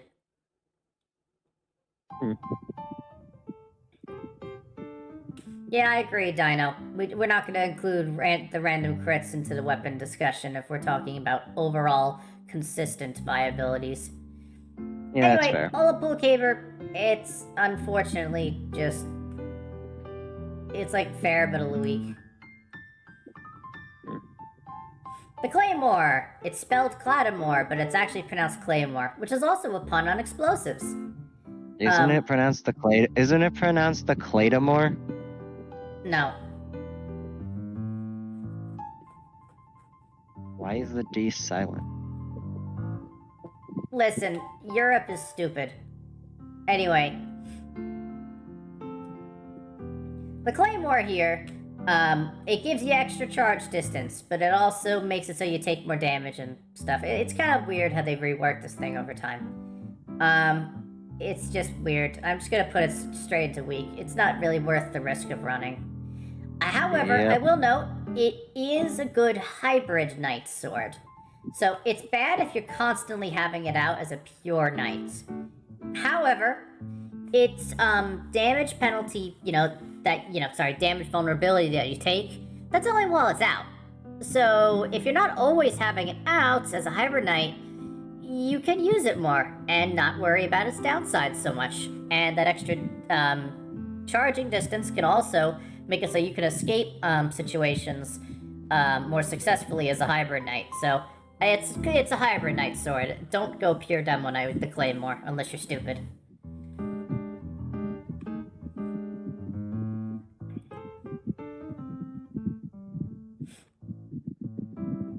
Anyway, Persian Persuader. It persuades Persians. It's honestly just a straight up, just regular ass demo knight sword. I'm just gonna put it in fair. It's not really strong and weak. It just does its job. Heavy's minigun. I'm going to put it in fair.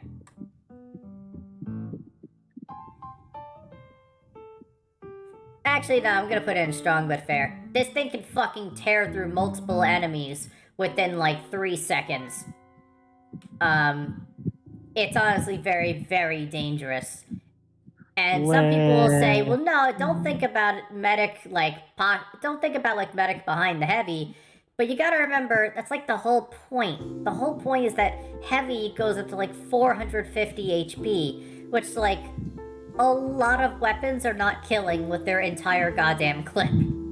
And usually a heavy is the person the medic will consistently have his beam on, meaning that even whilst you're damaging him, he's still regaining health. Yeah, and just in general, this minigun, it can just tear through sentries and other buildings, even though they have anti-minigun armor stats in the game, but I'm not getting into that right now. It's overall just very strong. People had a vote years ago versus on whether the Pyro should have the update or Heavy should have the update. And people chose Pyro for good reason. Pyro needed some serious reworks and mechanics and stuff, and they did it. I mean, yeah, Pyro was fundamentally broken back then. Anyway, we weren't voting on who was going to get the last TF2 update. We were voting on who we wanted to get updated first. Yeah. Unfortunately, that's not how it happened. I swear, watch the Halloween update out of nowhere just give Heavy a spooky minigun that allows him to fly. I swear. I'd owe a lot of people a lot of money if that happened. Anyway, up I'd next is the also owe my Natasha. left kidney. Fuck you if you run this weapon. Genuinely, I hate you. That does not reflect upon the weapon itself. That reflects upon you as a person. So here, with the Natasha, we go ahead and put this into the strong but fair category as well.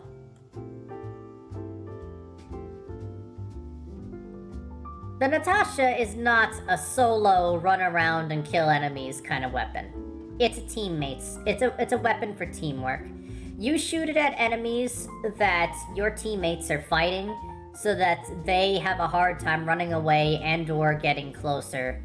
And therefore you help nullify the enemies. You're probably gonna get more assists with the weapon than kills, but that's fine. Also, this weapon is banned in 6v6 competitive format because it takes all the mobile classes that are normally the standard and reduces them all to rubble, to the point where the enemy has to then, get a sniper. Like I said, fuck you if you use this weapon. I fully advocate people to use the Natasha more often. I don't see it in servers often, which is a shame. You should use it often.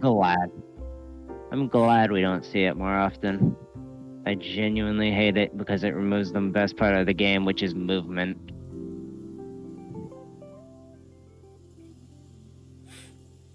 Okay, up next is the Brass Beast. We're just gonna kind of put in fair. It's not necessarily What? weak, it's got a significant damage buff to it. And actually, if you compare the Tomislav's medium range damage to the Brass Beast's medium range damage, even though the Tomislav is more accurate, Tomislav also has a slower firing speed by 25%, which is significant. They actually have similar medium range damage thresholds, so the Brass Beast overall is really just the king of the damage. You're not really moving around, though, much, which is true. But at the same time, it's a defensive minigun. That's kind of like the whole point. You're kind of like hunkering down in certain specific places and doing fat damage. Alright, Jenny, I just want you to know, whichever way you phrase this, you're either gonna get your ass beat by Big Joey, or you're gonna get your ass beat by Bearded Expense. What do you mean? It's fucking two heavy mains, one's constantly advocating for the Tomislav, the other's constantly advocating for the Brass Beast. Well, Maybe it was this. Yeah. anyway, on to the Tomislav. The Tomislav is going into the strong but fair category as well. The Tomislav does, overall more consistent medium range damage due to its increased accuracy. This is true. It is also a silent rev up, and it is also a faster rev up. The whole point of the Tomislav and its whole... Like, the Tomislav was a whole set, by the way, if you don't remember, Cotton.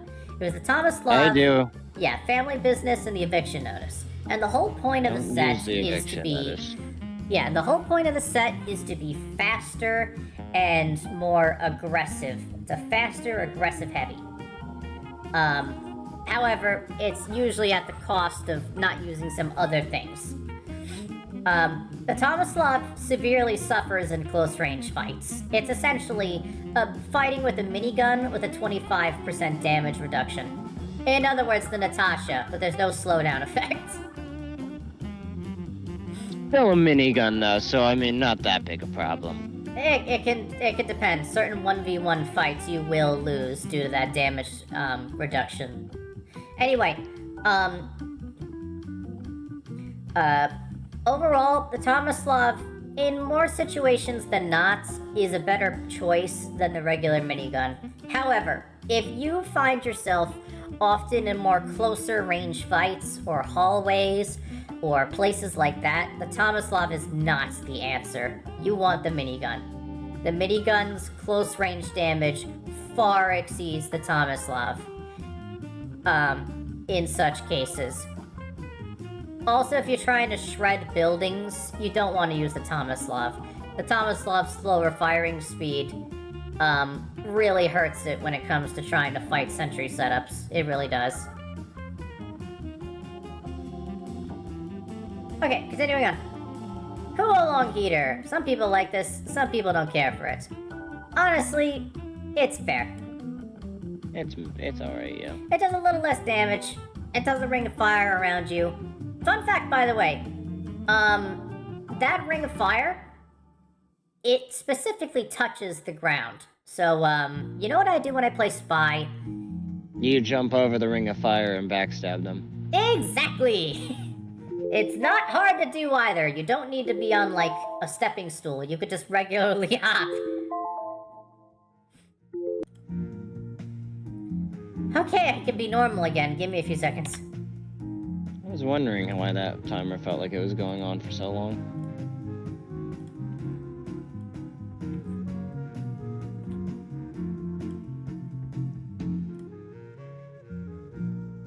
That's the third one, yeah?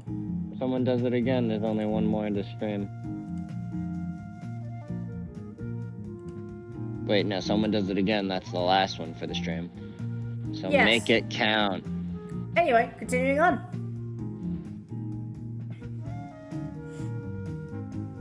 Wait, what was the most recent one Oh, yeah. We did the Hue Long Heater. Yeah, it does more damage to targets on fire, so it's like in very close range situations, it works with itself in that kind of regard, which is nice. Anyway, family business. This is the shotgun that enables Fat Scout. and I fat scouted around successfully with it more than one stream.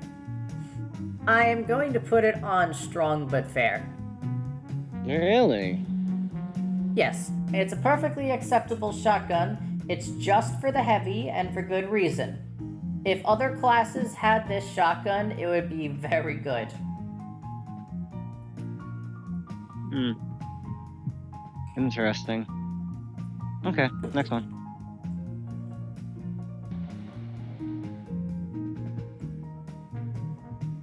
Shanvich.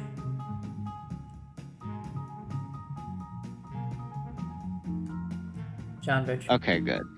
I was gonna have to start something if that wasn't where it went, but yeah. Yeah, no, that's where it belongs. It's the ability to heal all of your health once you're in safety, and the ability to just instantly heal a teammate by half, like on the spot. It's pretty serious. Yeah, it's too vital when your main feature is your larger health pool. Being able to regain your main upside is important. Alright, chocolate bar. Chocolate bar is just fair. What does the chocolate bar do again? Isn't it like it gives you an extra 50 base health for like 30 seconds. Oh, alright, yeah, that's fair. It also gives you a mini health pack if you give it to someone else. Its recharge is faster, and if you just use it for health, it'll heal you for like 100. Hmm. Okay. Okay, buffalo steak sandwich. This is going straight into Blushy. Why? It's garbage right now. I do not get why they designed it the way it is. The weapon, when you use it, it locks you into melee only for a long, long time. And it's like, if Yes, you're gonna lock because heavy into melee only, why would you give them a damage vulnerability? Honestly, if I were to change the buffalo steak sandwich, I would just take away the damage vulnerability altogether, and I would just make it so he gets the speed and the mini crits for the melee, and you don't give him any damage vulnerability. Just let him run. He's sacrificing his secondary and his primary for a long period of time. He's probably gonna fucking die. I think it's solely because pairing it with the killing gloves of boxing can be immensely powerful. Because it's like, you kill one guy, now you have fully fledged crits, and then you can just keep going, and another guy, and another guy, and another guy. The only thing that can really stop that at that point is like a fucking heavy or a soldier. Or a demo. Yeah. Who would have thought that, like, air blasting a melee character could do a lot of things, or blasting them with a shit ton of bullets, because guess what? They're locked into their fucking melee! I mean, yeah, but he's got that increased speed, so if you don't fucking take him down... And doesn't the steak sandwich also give you your health back if you eat it? Not really. Not that I've seen. I think it gives you a little. Definitely the lowest, but... It's a half health... You know, it's a half health pack if you give it to someone else. Anyway, continuing. Second banana. It heals you for 200 HP, charges a little faster than the sandwich. It's honestly basically as good as the sandwich in, like, the long term of a game. However, in the short term fight and trying to keep yourself alive and do stuff, the sandwich is honestly the better choice. I think it should probably be put down a rank just because of its smaller health pack size. Because that means that your teammates don't get as much support. You do make a good point, actually. The regular fists. We are going to put this in fair but a little weak, actually. Now, you might be asking, Jenny, you have the other stock melees showing up over here. Why would you dare put it higher than them? You see, Heavy's got a little secret. Heavy can go pow. That's really your entire reasoning is just because he can do the put a spell taunt. That taunt has a significant kill range to it. It's an insta-kill. And by the way, he can aim it up or down. It's not just a straightforward thing. It aims wherever your crosshair is pointing. I know, Jetty. I understand. It's just funny. Anyway, the KOBs. Yeah, so we're gonna put that in fair but a little weak. You know, they're on the slowest guy. He's very rarely actually gonna get a melee kill ever. However, if he does get a melee kill, he gets 5 straight seconds of crits, which is why it's like a higher risk, high reward kind of thing going. That's the whole point. Like I said, I think the main point of them is to be eaten with the buffalo steak. Honestly, the warrior's fists were supposed to be the ones with the steak. That's in the same set, along with the brass. Honestly, I usually use the killing gloves of boxing, so then I can keep going after the, so that I can get like the speed increase to get the kill in the first place, and then, then I just keep going afterwards. Anyway, speaking of speed, we have the gloves of running urgently. They are going straight into strong but fair. I did my boy so dirty by nerfing him. It's not that much of a nerf, honestly. If anything, actually, I consider it very helpful because the original version, the mini, the marked for death that would make you take mini crits, it lasted for a bit after you put them away. And that would allow some people to do really, really fat damage to you at medium range. But at least with these, if someone tries to do damage to you at medium range, there's still going to be some damage fall off. And that still gives you time to, escape. Or if you put the gloves away, you start regaining the health back. And that helps shield off some of the blast. So there's that. I will also note, when they made the changes, the gloves of running urgently used to do way less damage. They removed the damage penalty entirely. So you could still do just normal melee damage with these in 2-shot of light. I mean, I guess, but that was never really their purpose. They were a utility, not a weapon. Well, now that's kind of the whole thing with. That's kind of the whole fucking thing with melee weapons. Look at all the fucking melee weapons that do like increased damage and shit, and then look at the fucking ones that are utilities. Yeah, I know. Alright, Warrior Spirits. This one is it is so incredibly pitiful. It's going straight into Blushy. It gives you 50 health on a successful kill, which is nice, and it does extra damage similar to the Back Scratcher's damage. However, you take like 30% more damage while it's out. Yeah, that's ridiculous. I honestly feel like restricting a class to the melee item is a punishment enough because it's a fucking melee item.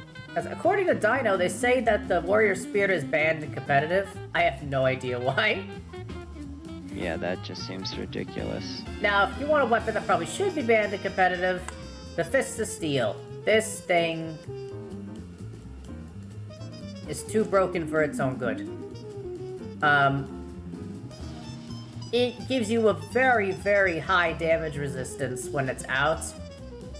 Except in melees. Melees will do really fat damage to you, but most people aren't ever doing the melees. Because also, no one's because stupid you never enough truly will reach a full 50% extra overheal like normal when you have these, that means that the medic never hits that limit that would reduce the charge rate of getting uber charge. So just like the Boston Basher, people would equip the Fist of Steel here to go ahead and have a unstoppable, uber charging rate that doesn't slow down. The reason why the Boston Basher is under the Fist of Steel, though, is that no one's really using the Boston Basher to fight. It's not happening. The Fist of Steel, though, some people will use them to fight, and they can use them to escape. you can't use the Boston Basher to escape. And if you try to use it to fight, you might hit yourself. Literally. As it says in its description, you hit yourself, idiot.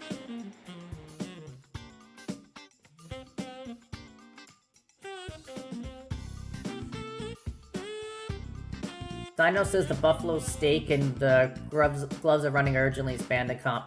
Look, I can understand the gloves are running urgently because it lets you get to the front lines faster at like a regular walking speed, and maybe that makes heavy in the long term busted with the Natasha getting equipped or something. Hearing some of the things the that are steak- banned in competitive. Not the steak. The steak, like you're just sitting there. It's like by the feels like time if you make you- it to the front lines, you're probably making it to the front lines in a relatively similar time if you just walked and didn't stop. But hearing all the things that they fucking ban from competitive, I'm surprised the sandwich isn't banned with how good it is on heavy. And look, I'm gonna be honest. The competitive players with the 6v6s, Yeah. they're kind of sad. Like, there's a lot of weapons and different strategies that can be tried, but they want to so badly play their super fast chess, where everyone's just 2 scouts, 2 soldiers, a demo, and a medic, and they don't want that to change. Any change from that kind of feeling of format, and it makes them go nuts. Anyway. Sounds boring and repetitive. Not necessarily. It can be exciting for how fast it is, but it's not a natural TF2. Anyway, eviction notice. These are going straight into plushie. They're so fucking bad. Why does it have the fuck? I can understand, like, the fucking... I can at least understand why the GRU was nerfed. Why the fuck was the eviction notice nerfed?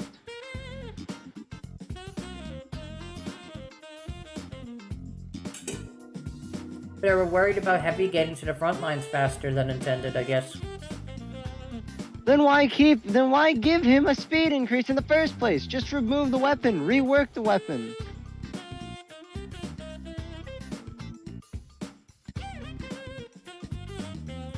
I don't know, it's a fucking brass knuckles. Dude, just give it the Boston Basher stat. You miss, you hit yourself. And you take more damage because your fists are bigger. Or some shit. I don't fucking know. It's a stupid weapon. Anyway, jolly old Saint Nick. Anyway, yeah, we're gonna go ahead and put these with fists. Basically the same thing. Funny. Alright, Frontier Justice. We're gonna put it into fair. It's honestly one of the most balanced weapons in the game. I mean, yeah. I mean, your sentry does good. You get crits once it's destroyed. On the other hand, that's also meaning your sentry is getting destroyed, which kind of balances that out. And then it's also like a medium to close range weapon, so you ain't exactly sniping people across the map with this thing like the Diamondback. And it also has less shots as well. So when you don't have crits, you're in some trouble. And even with the crits, you got to make sure you don't miss. So the Widowmaker here can be fun to repeatedly, just keep fighting and firing shots. I do agree. It's strong but fair, because in the case where you are missing some shots, there's also damage fall off, just like normal weapons. Which means that if you're trying to fight someone at medium to long range, at least with the regular shotgun, you can fire a few passive shots to do a little, damage at medium to long range and just, have something going. And there's no downside really to it. But with the Widowmaker, you're losing significant metal, and you're not gaining enough metal back from fighting at medium to long range at all. So the hidden downside of the Widowmaker is that it sucks at medium range. You basically need to stay around close range to get any real use out of it, or any passive use either. If you find yourself mostly in close range situations, and you have good aim, then honestly, go for it. That's why I kind of put it in strong with fair. Ah, Thompson, you have so many issues. From your projectile coming out of the wrong part of the fucking screen to how the if you stand at a window and fire out it, the projectile will hit the bottom of the window rung because it doesn't fires out the wrong place. It's how slow the projectile is. The projectile probably doesn't do enough damage. 2, it's weird uber charge and cloak removing stat that probably just pisses off people for no reason. The fact that it actually doesn't fire the second you pull the trigger, it actually has like a half a second before it actually comes out of the gun after you pull the trigger, which is disgusting for timing. Why does Posh say, come you out of the wrong side? Posh, what are you on about? Whatever. Rescue Ranger! It is fair. It used to be broken because it would just heal your buildings and not cost any metal. And so you would just kind of spam it forever. Now that healing your buildings costs metal, when you're firing this, now the weapon is finally in its balanced state. Does it not get any bonus points for being able to pick up a building at any range? It was always Or the able to metal do cost? that. Oh yeah, I know, but doesn't it get any bonus points for that?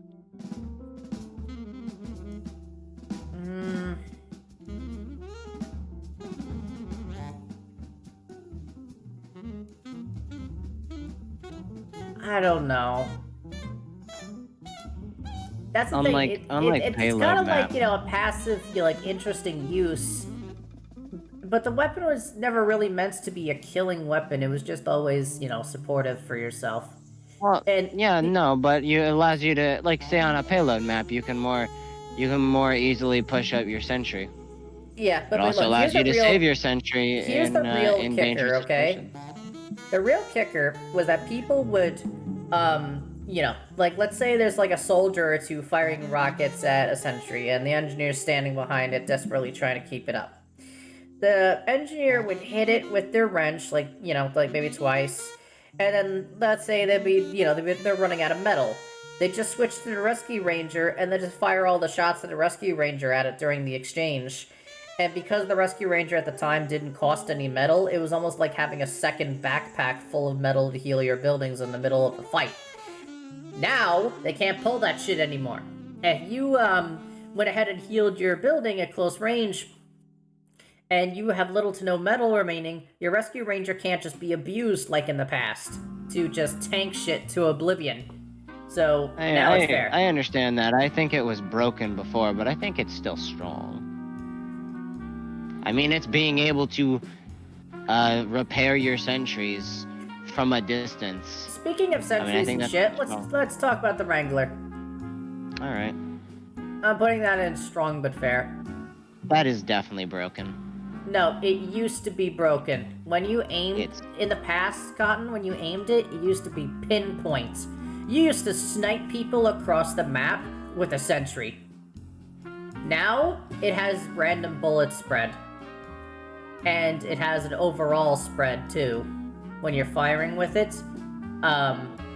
This makes it significantly less overall likely you're going to land the shots you're trying to fire at an enemy, which is good. However, I will say that the ×3 health shield thing is pretty nasty, but there's also a balance to that, which is that the engineer has to actually aim at whoever might be coming around, which means that another teammate could easily just ambush the engineer. The sentry's not going to save him.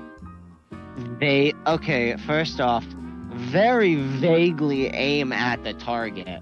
And secondly, because again, it does lock onto, the beam does lock onto enemies, Jenny.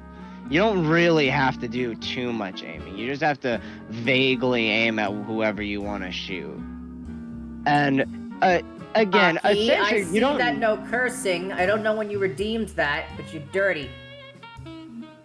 And yeah, that's messed up. You But have 8 minutes left. Thank you. Timer 8 minutes. you gotta have like a sound notification when those things go off or No. something. It's supposed to be an asshole move. I think for Jenny's sake, it should have like a sound notification. We still haven't redeemed one single redeem for the cursing thing, so The current counter on the cursing thing is 31 out of 40. yeah. So we're like what 32, 33 now or something from the stream. I don't know. We're just Maybe gonna we'll not have think about it. I don't. It doesn't matter. Someone will have to We, watch we the still VOD. haven't gotten to. Well, I already added a marker for the word shit. Okay. Short circuits. This thing needs a change. It is going in the broken section. This thing can just delete all projectiles within the radius of the ball that is produced.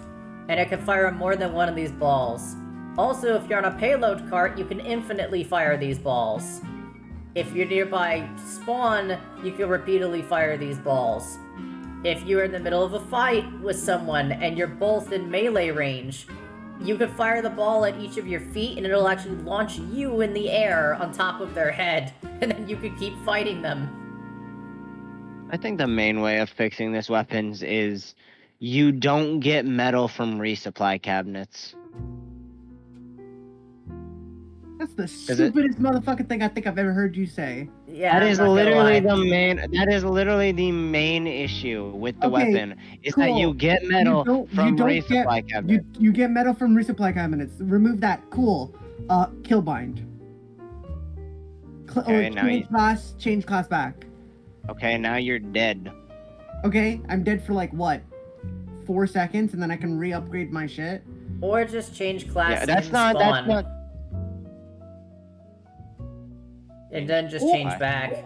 Or I have a teammate who can drop metal for me by killing themselves on top of me. Look, Well, I mean, I guess, but Here's- then that teammate's dead too. Look, the main point is that the payload and the spawn thing are the issue. Just don't let engineer get metal in his thing, or give him a D. Oh, I don't know. Give. I'll take. Just, it's an I'll take. look, No, if you you know want an what? No, actual fuck you. proper way to balance the short circuit, I would make it do more damage on its primary fire, because it does little to nothing on its primary fire right now, and it's awful. And then, for its secondary fire with the electric balls, I would just make the rate of fire of those electric balls a lot slower. So you wouldn't be able to just have one ball after the other. You'd have one ball, and then there'd be like a gap of time to fire, let's say, a rocket or something else before the next ball can show up. I think the best way to perfectly nerf it is to make it take all of your metal. Thank you for the raid. You get to see the fucked up No. taxidermy cat. That's the whole point of the ball, is that it is such a good utility tool at canceling out all things heavy or That sorry, all doesn't things stop. But that soldiers doesn't. and demos. That doesn't stop the problem of the fucking payload shit where you just stand on it and boom, now your metal's back. Boom, now your metal's back. This boom, is now why your I metal's said make the the whole- fire okay, rate Jenny's- of the okay, balls here's- slower. No, so no, that Jenny's- you're Jenny's firing is less smarter balls than per both of second. ours. You have to understand, with making it consume more metal, and especially When all making the it, metal, that doesn't matter. but- yes, it does. On the payload, it Doesn't doesn't matter. give you. Jenny, on the payload, when you stand on the payload, does it give you all your metal back immediately, or is What it? about the spawn gates? When you You stand can just- on the payloads, the payload behaves like a level 1 dispenser. And so even if you increase the metal cost per ball, that honestly still wouldn't help solve the problem. The real problem is that there's so many balls being fired out that you don't really have a gap of time to like fire a projectile in like a back and forth skilled Doesn't engagement. the engineer has 200 metal. Yes. Yes. So, and how long does it take for a level one dispenser to give you back 200 metal?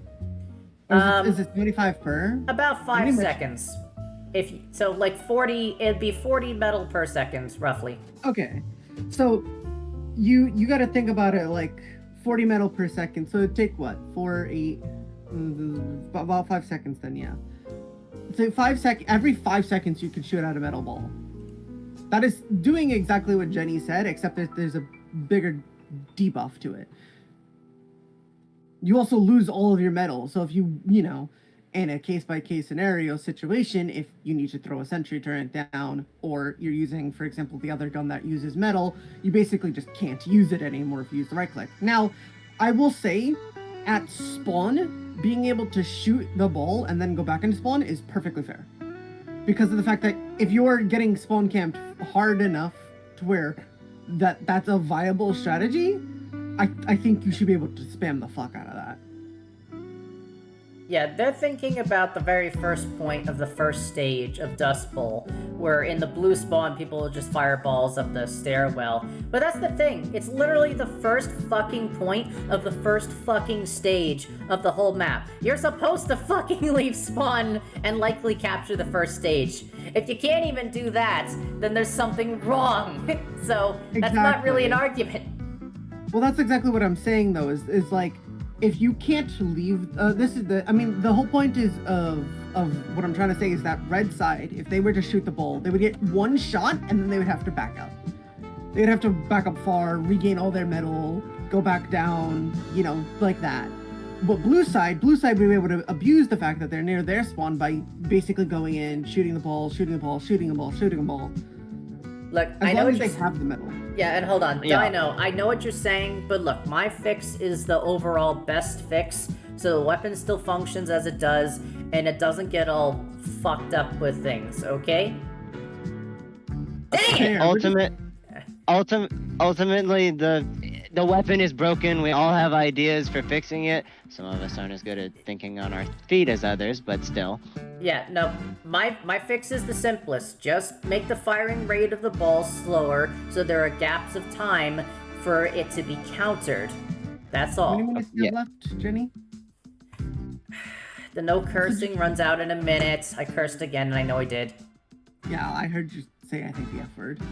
I did. Moving on to the next weapon. It's a wrench. It's just not fair. It's the god tier. It's god tier. No. The god tier because it's the only wrench in the game. Anyway. No. The gunslinger. No. I'm gonna put gunslinger on fair. Australian golden wrench. Vex, Gunslinger, people are gonna complain, but I don't care about their complaints. The Gunslinger used to be much crazier, because when you spawned a mini-sentry, it would, like, start with, like, half of its full health, and then continue gaining health until it's built. And that was ridiculous. And it used to build faster, too. They changed it, and now it's good. It's Vex fine. over here is like, oh, Wrangler needs a pump. Urgently, he's been saying that for, like, the past minute or two. Okay, but... Jenny, what about it with the Wrangler? Also, you can go ahead. Let's see. Oh, I thought you were gonna scream fuck, like you usually do. Nah. Anyway. Where'd you put the Wrangler? The Wrangler doesn't need any buffs. The Wrangler's fine as it is. It has a very large damage-resistant shield that it can put up. And you can aim your shots with a slightly higher firing rate than normal sentries. However, it does have spread bullets instead of the pinpoints like it used to when it first came out. So, the Wrangler is fine. The Wrangler can also let you use level 3 sentries to rocket jump up somewhere. Then you could use the reserve shooter to just grab your sentry from the ground level and just place it up somewhere high. Overall, it's fine. I feel like even those two things, yeah, should let fucking things go. Both of those items go up, but whatever.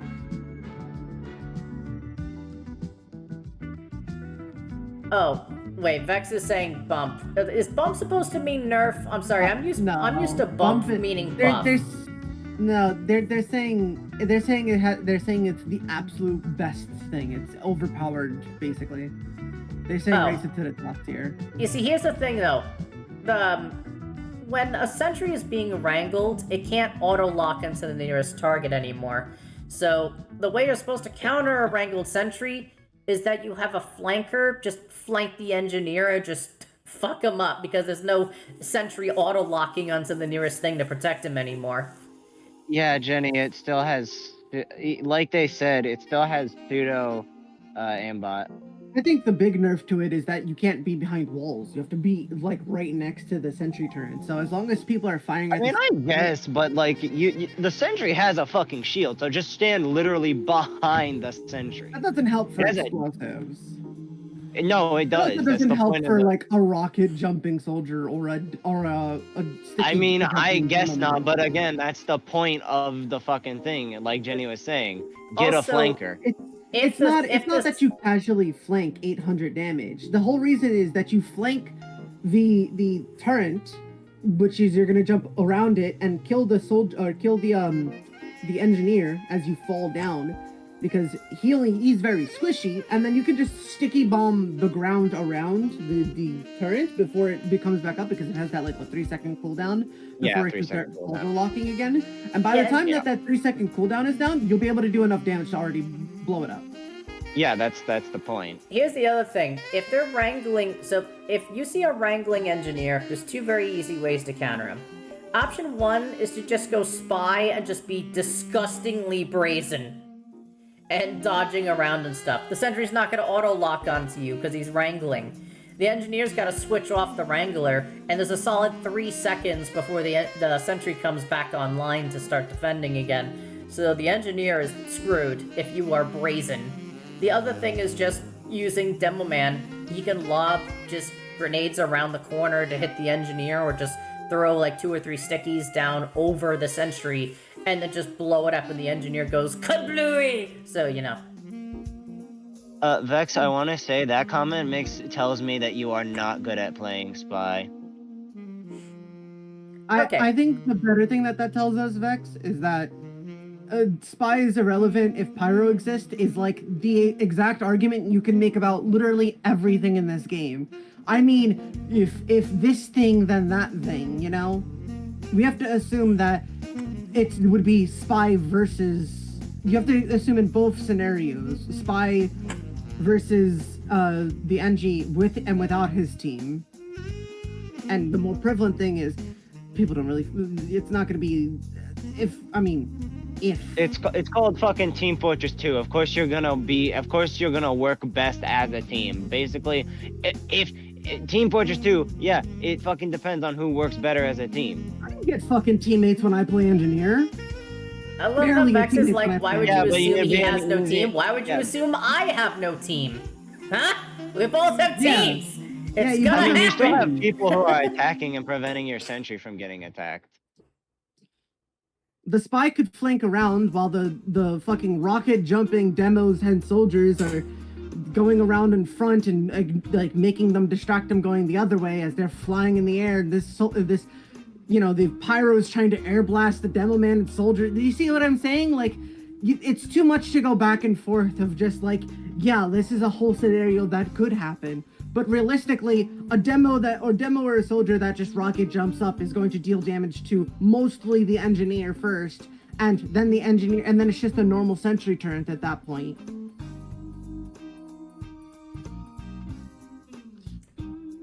Alright, continuing on to the next weapon. We have the Southern Hospitality. You take more fire damage while it's out. It does bleed damage in addition to normal melee damage. It's basically a fuck you spy weapon. It's honestly better than the stock wrench. Hold on. I mean, I guess, but even then I put it alongside the stock wrench because it doesn't work well as an anti-spy weapon, because spy has a negative timer to it, because spy has reduced time to his debuff when he's invisible. So it's pretty much just the stock wrench. I understand, but the first melee lets you then track where he's walking while he's bleeding, so you can then land your next hit. I guess, but no. What? You're good. Oh, I just had the best game for Cody. You know, Codys are always like, you know, sitting in chairs and doing stuff like that. I just sent you a DM. What, you're not putting me in a wheelchair, I swear. No, but you should take a look at that game. My IC? Yeah, I can send it to you. Chair simulator. What? Wait, hold on. I think I know what he's talking about. Holy Lively shit. chair simulator. Oh, no, wait, this is a different one. This is Maybe the in the sex chair game. When I am inebriated. For Cody, if you're doing Cody, it's because I'm forcing you to do this as at least a part of a stream. Anyway, continuing on, we have the Jag. The Jag is going straight into the broken. No cap. The Jag does less damage, and it takes another hit to get off a sapper. And it heals slightly less per second. This is true. However, it can upgrade things faster, it can build things faster, and it can rebuild things faster. And that increase to the pace at which you can accomplish things as an engineer makes a gigantic difference, especially when you're playing in a lobby full of fucking tryhards. I'll tell you right now, if you were playing in like an Uncletopia lobby full of tryhards and you're not playing the Jag, you're gonna have some trouble, friend. You need that build speed and that building upgrade speed so bad. So bad. Yeah. It's overall just a fantastic weapon. By the way, if you're using the Jag and you're missing some of that overall damage, I would supplement it with the panic attack, because you could switch to it really fast, and it's close range high damage, similar to what you would have gotten with your melee before. So I usually pair them together, one complements the other.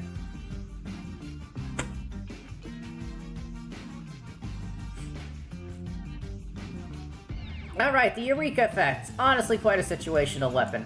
I personally really like this one, but that's just because, I don't know, I think it's fun. I'm gonna put it in strong but fair for a very specific reason. Originally in TF2, if you switched your wrench, it would kill all of your buildings. So that you couldn't, like, cheat between the stats of the weapons. At some point, though, they entirely removed that. So, Uncle Dane, for example, the creator of Uncletopia, he actually has what he calls a Jag effect rollout plan, where he will actually use the Eureka effect, make cheap teleporters that only cost 100 to upgrade.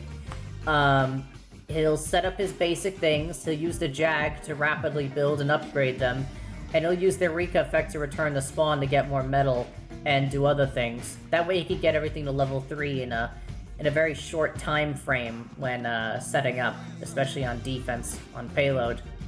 The Jag effect rollout. For that specifically, it has to be here, but not as high as the Jag. Yeah, that seems fair.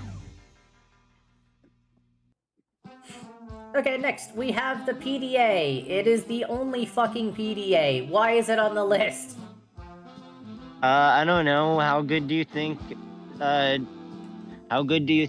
engineers' ability to construct sentries are, I guess? It's like, what the fuck, even?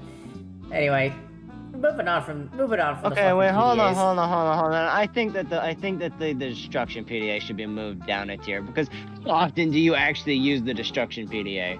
Often. For what? Other than, like, I guess a teleporter? Never.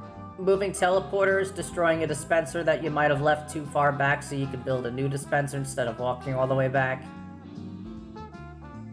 Manually destroying a teleporter that might be getting camped so that more of your teammates don't die. Destroying a sentry so that you could get the Frontier Justice crits.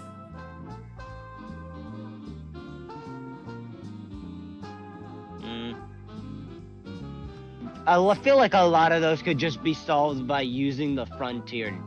Not the Frontier, I'm the orange one. Moving on.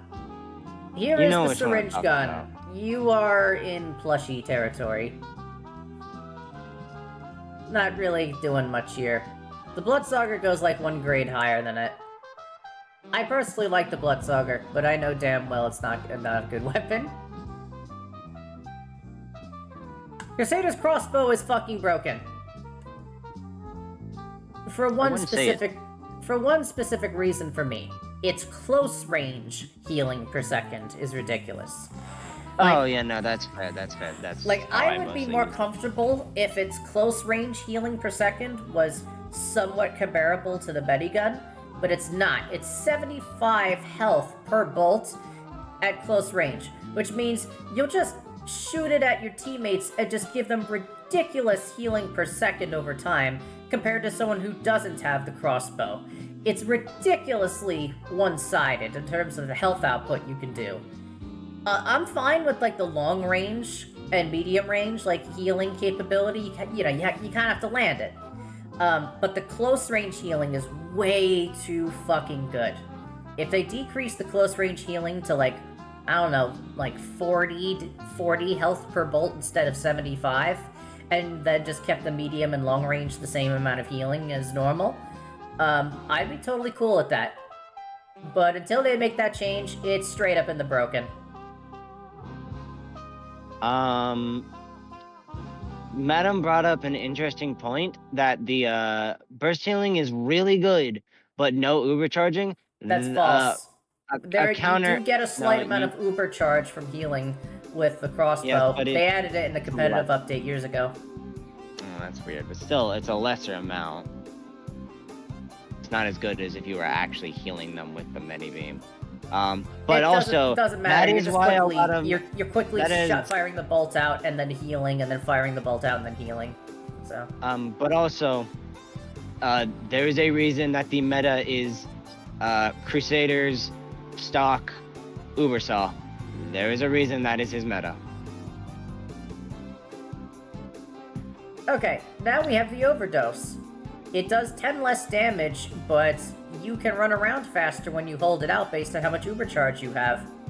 It's honestly a cute little weapon, and I do actually love it. However, it's only really gonna be as useful as the Bloodstalker here. Not really any more than that. It's fun, I'll say that, but in terms of usefulness, it's weak. Alright, stock Medigun. You are going straight into broken. Complete invincibility for 8 seconds is not something most video games will give you. It is not.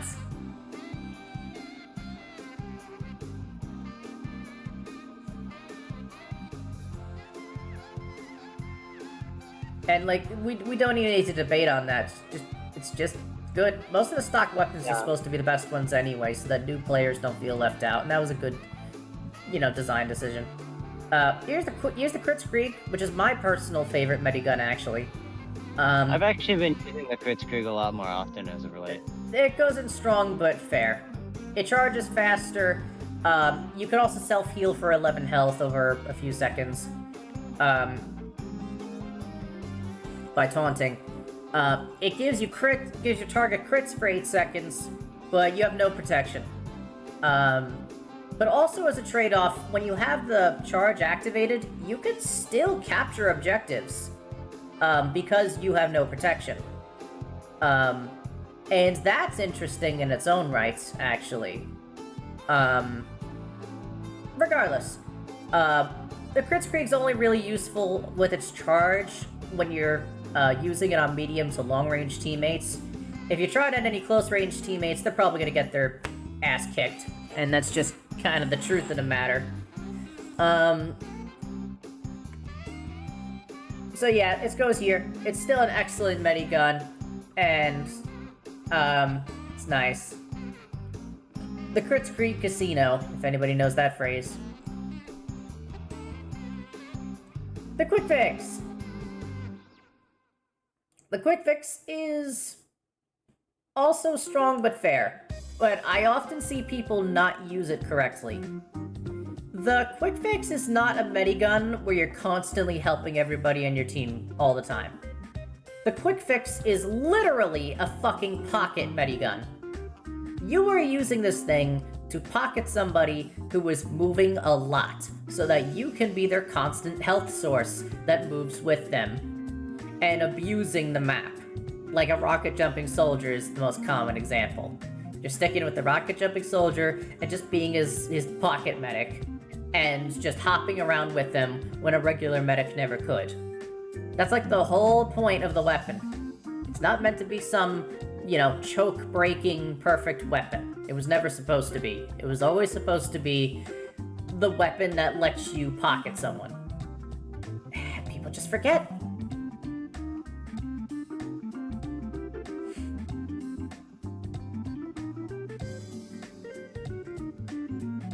Okay, next we have the Vaccinator.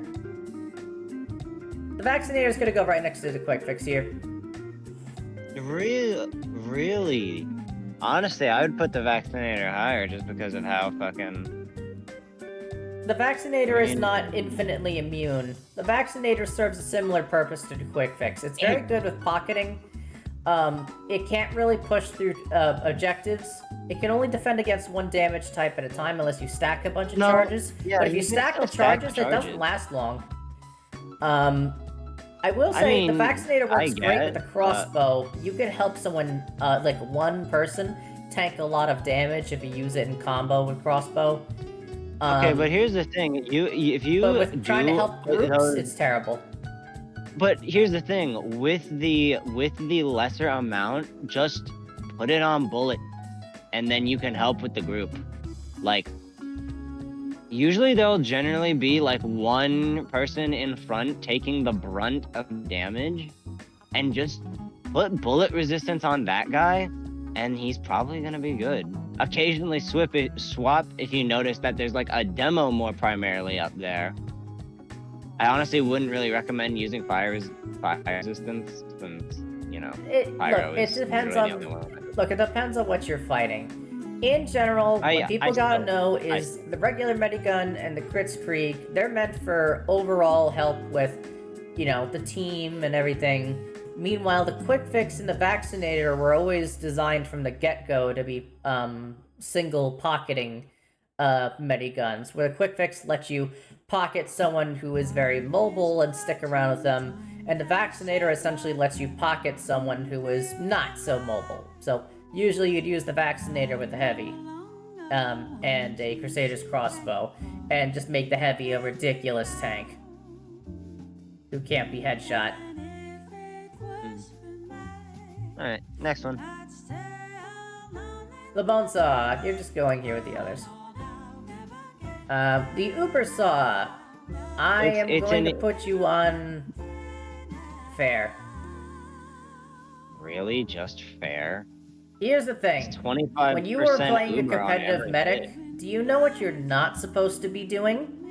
Yes, you're not supposed to be getting in melee range, but what if someone gets in melee range of you? It's better to have the 20... Your swing speed is 20% slower. Yes, but you still get... If you get that fucking hit... One, if that person's in that close a range to you, they're probably already damaged. Look, yes, but look, like if you're in like some regular multiplayer, you could probably get away with being aggressive with the Uber Saw. We know this. But if you're in a higher like skill area and someone sees you take out an Uber Saw, they're gonna look at you like you're an idiot, and they're gonna like, maybe back up a little and let you walk into danger and just watch you die. I have seen way too many people just walk into death trying to chase that 25%. Here's the thing. It's risk reward. It's a melee item, yes. But it gives you a quarter of your Uber. That's an entire Vaccinator charge, and that's a lot of time that's just been nullified. Look, it is kind of up to preference in that regard, but I really don't recommend that aggressive playstyle overall. The smarter the lobby, the worse of a choice it is. I don't agree with that. Up next, we have the Vitasaw, which has been absolutely mangled into oblivion. Probably because it's copyrighted, but not actually. Because it's legally distinct. The Vitasaw used to give you a significant chunk of your Uber charge percentage upon respawn, but as a trade-off, you always have a lower base health of like 140 instead of 150. Now, every melee you do stores up a thing, and then when you die, based on the amount of melees you got, it decides how much you respawn with. Which means that it's like the Uber Saw, except you're hoping to eventually die. So like you're even more aggressive with the Vitasaur. It's worse. So bad. Again, I feel like the issue is that they don't give a shit about it because it is just it's a fucking Bioshock item, but it's not. It's legally distinct because it's not an official crossover with Bioshock. Anyway, up next is the Amputator. This was released in a medieval update. It can heal people in an area of effect with taunting. It does less physical damage. Also, when you're holding it out, your self-regen is increased by a significant margin. Overall, I am gonna probably just put it here with the Ubersaw's area. It's overall a nice little melee. It's not the most competitive of melees, though. It's not really one you want to be taking out often ever. The whole healing in an area of effect is much more useful in a 12 versus 12 server like normal TF2. In a 9v9 Highlander, you're never really going to use that, and in a 6v6, you'll especially never get a chance. So, in that regard, I might actually want to put in like fair bit of a week. Okay, Solemn Vow. We are going to place this motherfucker all the way up to Strong but Fair. You get to see You get to see enemy uber charge and enemy health. Just by looking at them. The weapon doesn't even have to be out. It is incredibly useful. It's basically just a straight upgrade. In fact, it originally was a straight upgrade until the competitive update years ago gave it a 10% slower swing speed. Almost a very large portion of competitive medics will make sure to use this weapon and operate at a distance and feed intelligence to their teammates that they may desperately need. The weapon also allows you to know which enemies are actually at full health and about to fight you, and which enemies are fucking bullshitting you and hoping you don't know that they're at low health. When someone tries to fight me and I know damn well they're at low health, I kill them, and they don't see it coming, because they don't know I have the Solemn Vow equipped. And why don't they know? It's because the effect exists, even when it's not out, and they can't tell that I have it. I don't know if I like that. I feel like maybe you should have to have the Solemn Vow out. You know, it would fucking tell the other person, oh, this person has the Solemn Vow, they know how much health I have, I'm not gonna make this bluff. Alright, now to the next one. Sniper.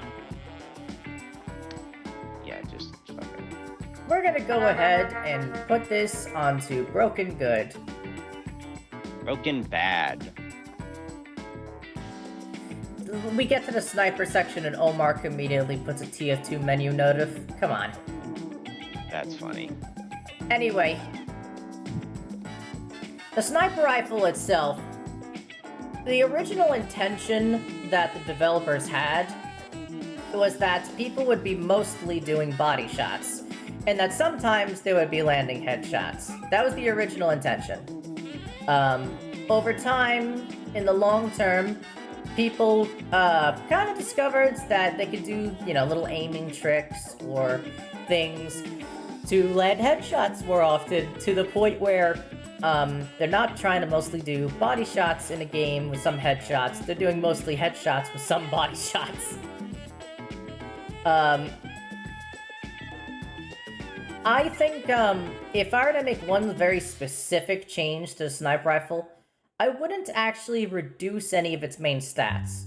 What I'd do instead is I would heavily cut its overall reserve ammunition.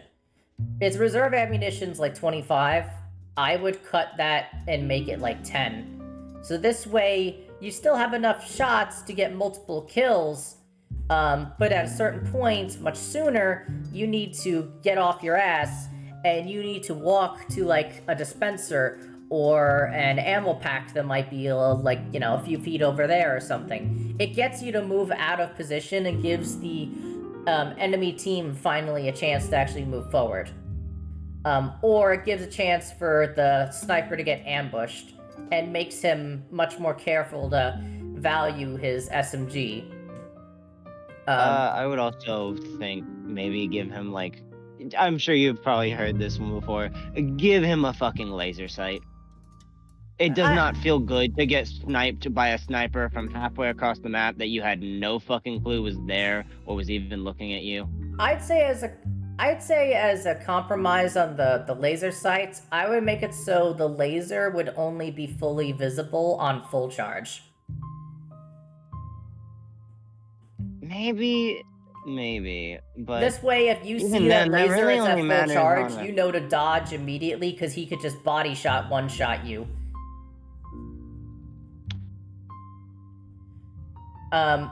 Vex says such a minuscule nerf, talking about the ammo pool reduction for the sniper rifle.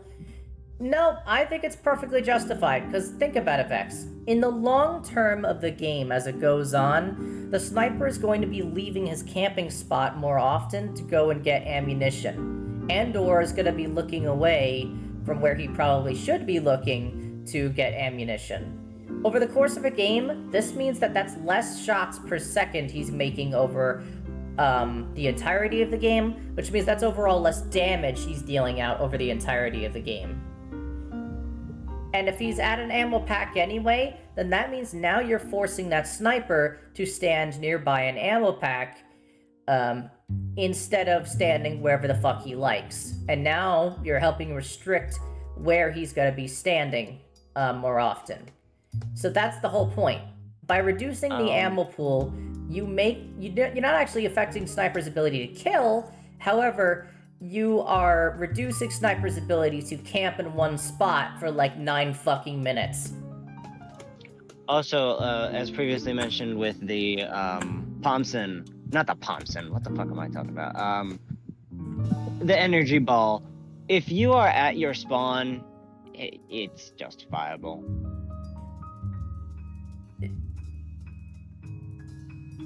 Okay, let's go on to the next weapon. The bow. The huntsman.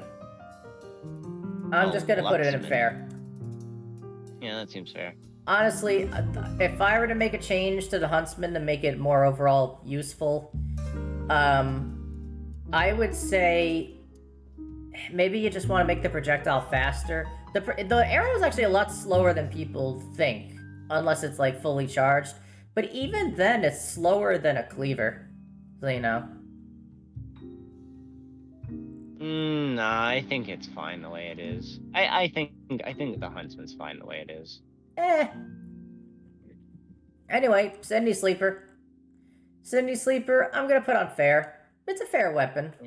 It does much faster charging for body shots. Scoped-in shots apply Jarate to a long-distance targets, which can make it easier for your teammates to finish them off. Or if you fire a scope shot at a teammate, it instantly puts out their fire if they're on fire. This weapon is also quiet, so if you're using the Cindy Sleeper, they're not going to really hear your shot in the distance and spot you at all, which is kind of helpful, actually. So it's got these different benefits, but killing thing in one hit. I know, and that's the... Yep, that's why it's not next to the normal sniper rifle. That's why I think it should be fair but a little weak. 'Cause to be honest, that's what it feels No, because the regular sniper rifle is in broken. This is just, it's fair. I mean, But it's not really fair though. but no, it is. It's just fine. It's not strong, but it's definitely not weak either because you're still a fucking sniper doing, a ton of damage. Yeah, you could still one-shot a medic, pester, sentry nests. In fact, you can snipe out sentry nests 25% faster with this. So it's just kind of fair. It's not strong. It's not strong, but it's not weak. It's just average play. All right, bizarre bargain. That motherfucker right there. As long as you're focusing on headshots and you can land the headshots, after 2 headshots, your charging rate becomes the normal charging rate. After 3 or more total headshots while you're still alive, the recharging rate on this thing just starts to get a little crazy. So if you are good, then this is basically a straight upgrade of the sniper rifle. If you are And the not good, assumption- then don't ever touch this. Just give yourself a Cindy Sleeper and save us the trouble. Yep. The Machina! Also what I like to call the ground sniper, because it's the only sniper that can penetrate your teammates, but it can only do it at full charge. But still, because of that, it allows you to essentially play on the ground. Unlike all the other sniper rifles in which you want to play at a higher angle, both for visibility and to not accidentally hit one of your teammates. I'm going to put this on strong but fair. Those tracer rounds are fucking devastating. Because the second someone sees your tracer round shot, they know that you're in the middle of reloading. And they will fucking kill you.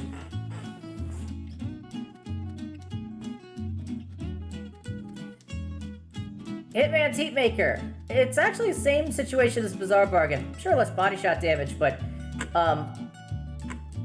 overall, if you can Jenny. land your headshots, this thing just lets you pump out damage per second like crazy. Jenny. I just had to look this up real quick. What? The Machina is not the only sniper rifle that can penetrate enemies. That can penetrate teammates. All of snipers' primaries can do that. I have literally tested this in game more than once now. The wiki literally states, headshots cannot be hit while unscoped. Unlike other hit scan weapons, the sniper rifle and the sniper's other primaries are able to penetrate friendly players. It says it right there. So I guess you tested it incorrectly. Or maybe because you were trying to hit a person through another person, you missed the shot. No, for example, I would specifically scope in and shoot the sniper rifle, like through a teammate's, and then see the wall behind them, and then see if it gives the usual bullet mark for it going through. Here's the thing. It still penetrates.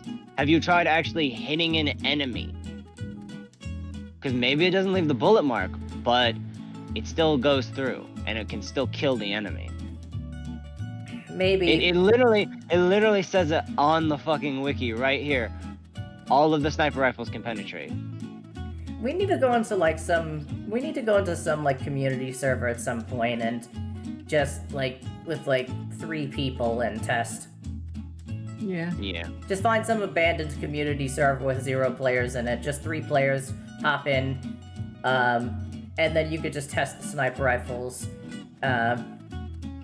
and see what's going on there. I think you just need to test the stock and the Machina. It's like, yeah, the Machina definitely does that, but pretty sure they all do. Yeah, I'm not testing it tonight though, but someone's gotta remind me. It'd be really quick and easy to test. You just need 3 people in an abandoned server. That's all you need. Alright. Continuing on, we've got the classic. Funny this is going game. straight and weak. This thing can't even do headshot damage unless it's at full charge. Funny Gibbs. Classic is essentially like a mix between the Huntsman and a sniper rifle. You're essentially charging it before you fire it off like a Huntsman, but it's hit scan, but it does less body shot damage, which is a shame. And a headshot, you gotta get full charge. There is no quick scoping on this thing at all. The headshot on full charge, I think, just makes it the worst thing in the world. Yeah, pretty much. You should. Although it also, I think it also just insta kills on body shot pretty much no matter what.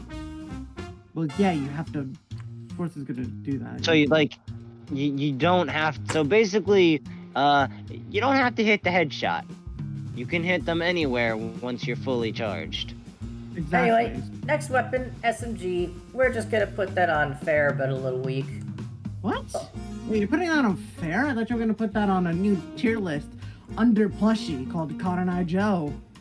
Fuck you, and yeah, he already thought of that joke. You're not original.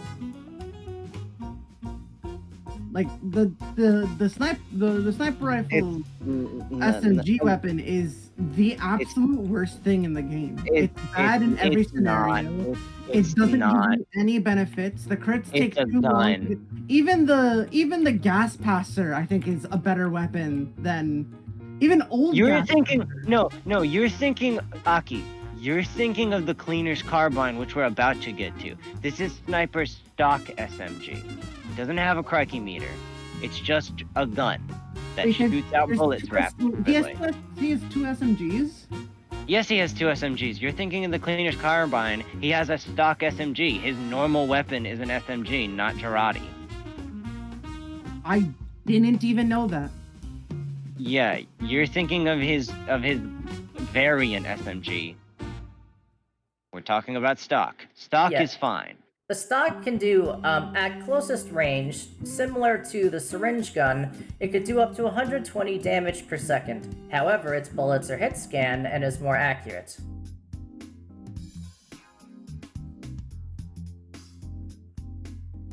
The cleaner's carbine does less damage, and after you do some damage over time, it can give you mini crits for all your weapons.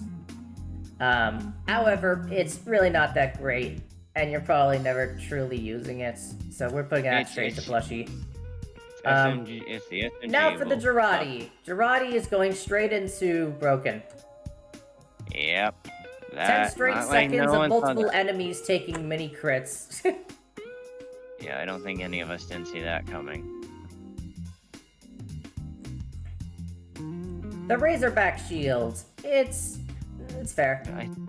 I'd say fair, but a little weak. I mean, Look, once they made it so that it could, you can't overheal the sniper who's wearing the shield, I became fine with it. Originally, it wasn't that way, and I had a problem. But once they made it so you couldn't overheal the sniper, that means that the medic can't overheal the sniper, so he wins the 1v1 quickscope fight. So that helped balance it for me. I guess. I personally still think it's a little weak, but to be fair, he doesn't This have shield many... literally says, Pyro, go flame yourself. It gives you, like, 50% fire resistance and no afterburn. Is Jenny still on the no cursing timer?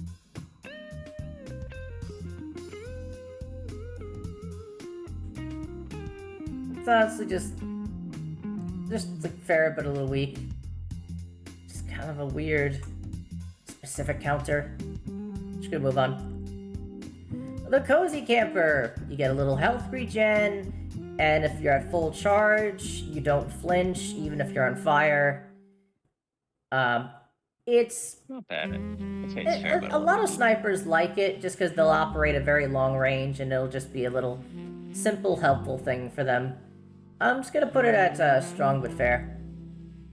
Really? Regular Kukri, you're going to weak like those others. Problem and Shiv, I'm gonna put you in the same place. You have a little use in tracking down spies with the bleed, but other than that, it's not worth. Which again isn't a good idea because Spy has a fucking reduction to all debuffs while cloaked. Let's see. Strong but fair, I'm gonna put the Bushwhacker in because you're gonna combine it with the Girardi to do 195 damage. No, the Bushwhacker is broken because it's on Sniper, who has the ability to headshot at any fucking range. He should be weak at close range. He shouldn't have an option to just be like, nope, fuck you, splash you with piss and you're just dead. I guess. The Shahansha is... The Shahansha. It's just kind of like the melees. It's nothing. It's really... It does a little less damage when you're above half health, and it does a little more damage when you're below half health. It's so mediocre and unnoticeable, honestly. The coolest part about it is its fucking name. Stock Revolver, we are going to put you on fair. It just does its job. It lets you're a spy, you can see who's low on health. It does low but accurate damage, so you just kill the low health target and you just run away real quick.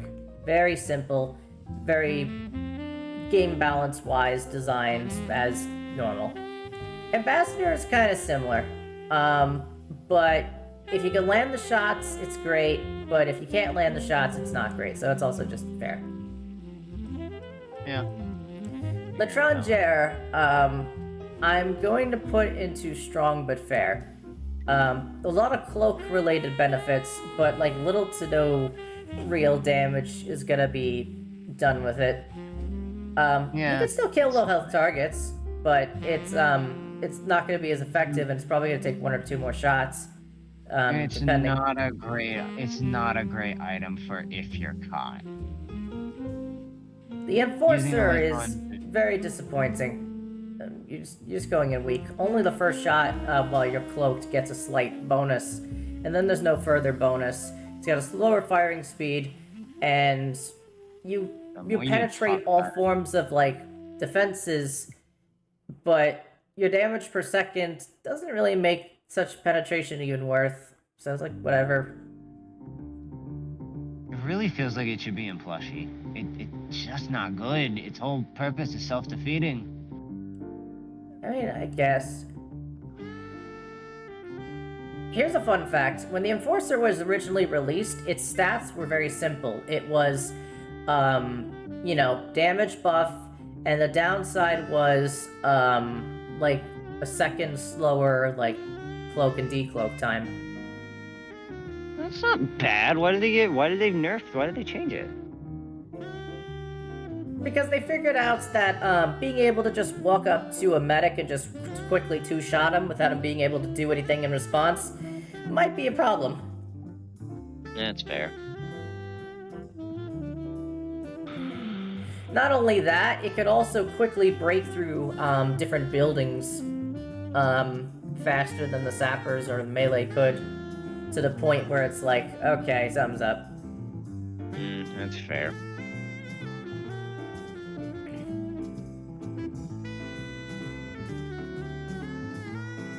Once again, we're back to that motherfucker right there.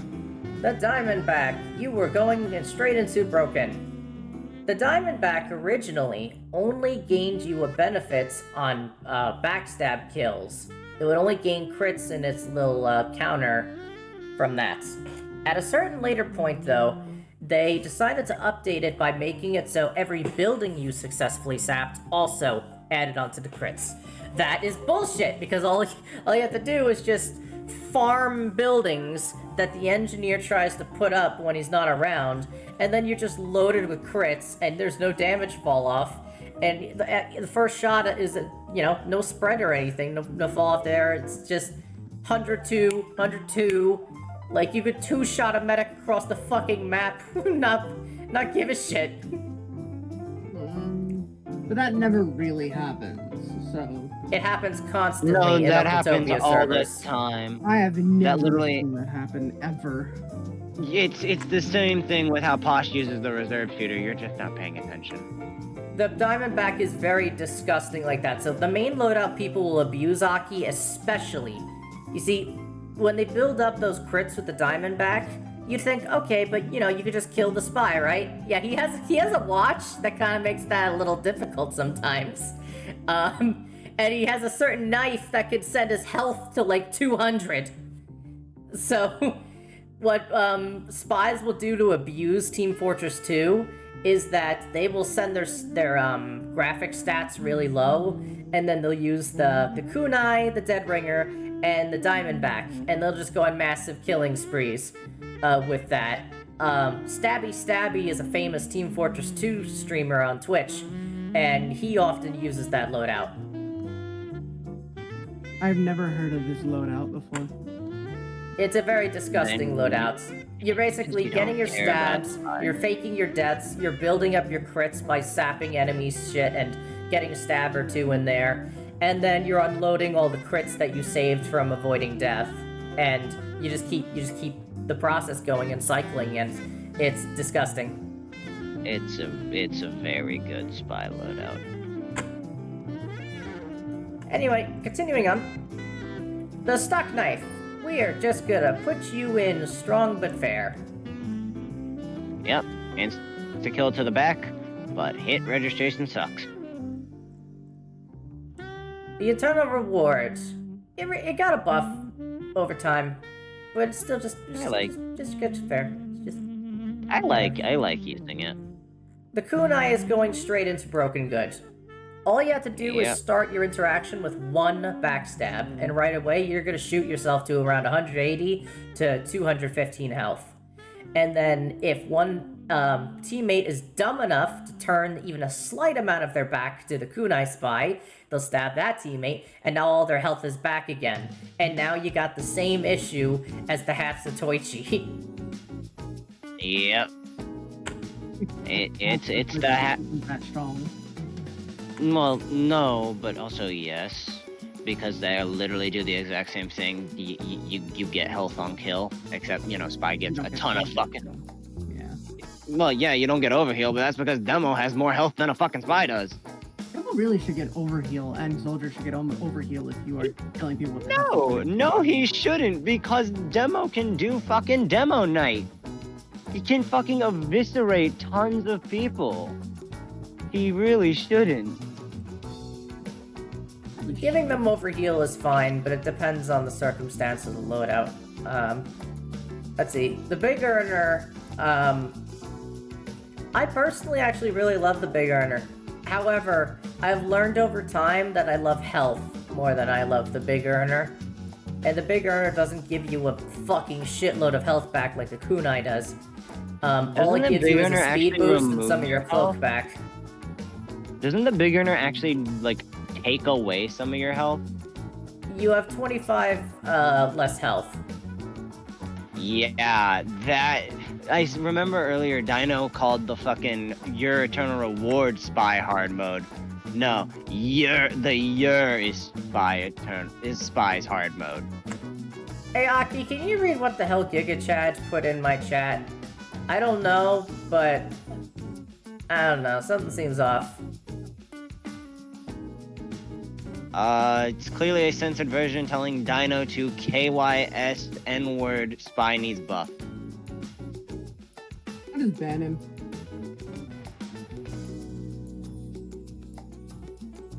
Anyway, Yeah, continuing on. The Spycicle. Apparently Madam has some complaints about this weapon, but Madam, if you're going to unmute at any point, please do it now. I want to hear what you have against this weapon.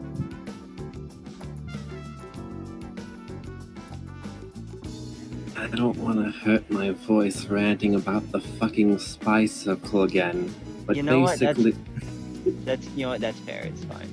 You can type. but yeah, it's worse. It's just a downgrade to stock and a horrible fucking counter weapon is what I'll simplify it to. But yeah, Okay. I personally miss it back when it was a silent stab. I feel like that should be the yours thing and the yours thing alone. Hello Reimu, welcome to the stream. Good to see you.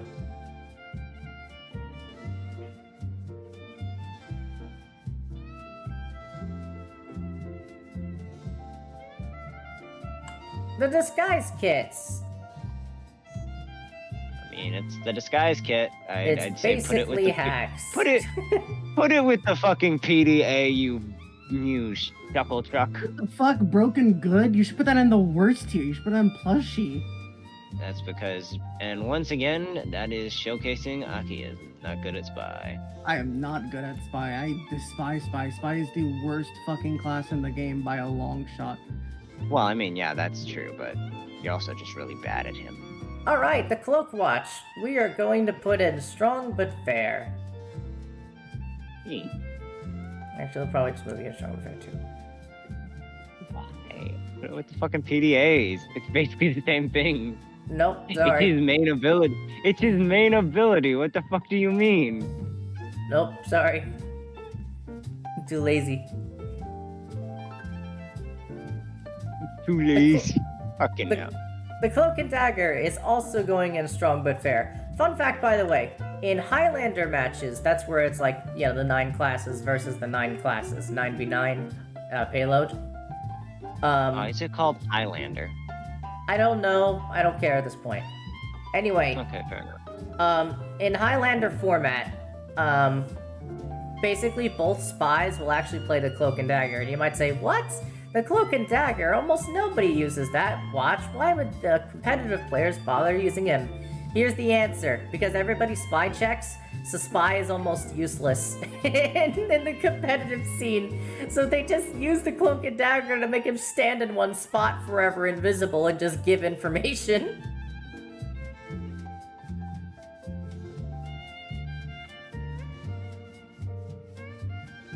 Yep.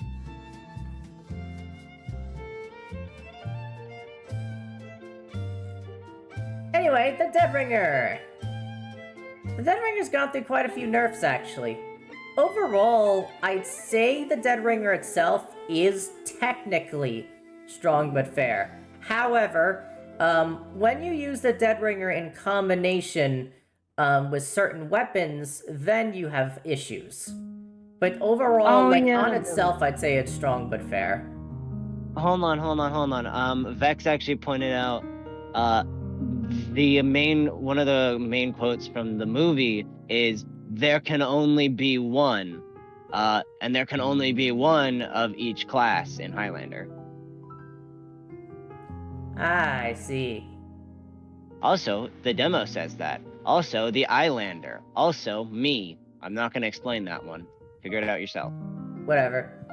The Sapper. The Sapper saps things. It is fair. The Red Tape Recorder is literally a troll weapon. You use it on an engineer that just picked up his building, you force him to put it down, and then you immediately use it on the building when it's trying to rebuild, so it instantly offs itself. It is literally a troll sapper in that regard. You can instantly kill any building as long as the engineer just placed it down. So if you want to be a dick to an engineer, use the Cloak and Dagger and just watch him for a long time. Just wait. And then when he starts to move a building, just decloak right in front of him. Watch him put down the building so it starts building. Take out your red tape, use the red tape, the building instantly dies.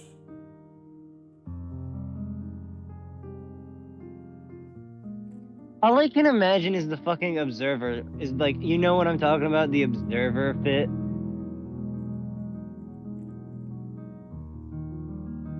Okay, I am...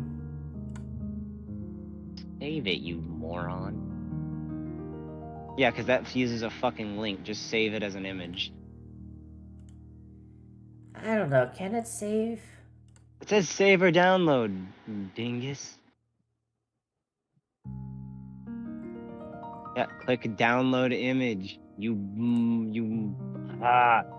an idiot. Okay, just hold on a sec.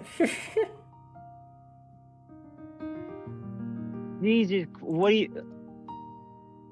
You're made of technology. How do you struggle with it so much? I don't know, human, can you build me a spleen? Yes! It's called reproduction, dumbass. That takes too long. You never specified how long I had to make the spleen.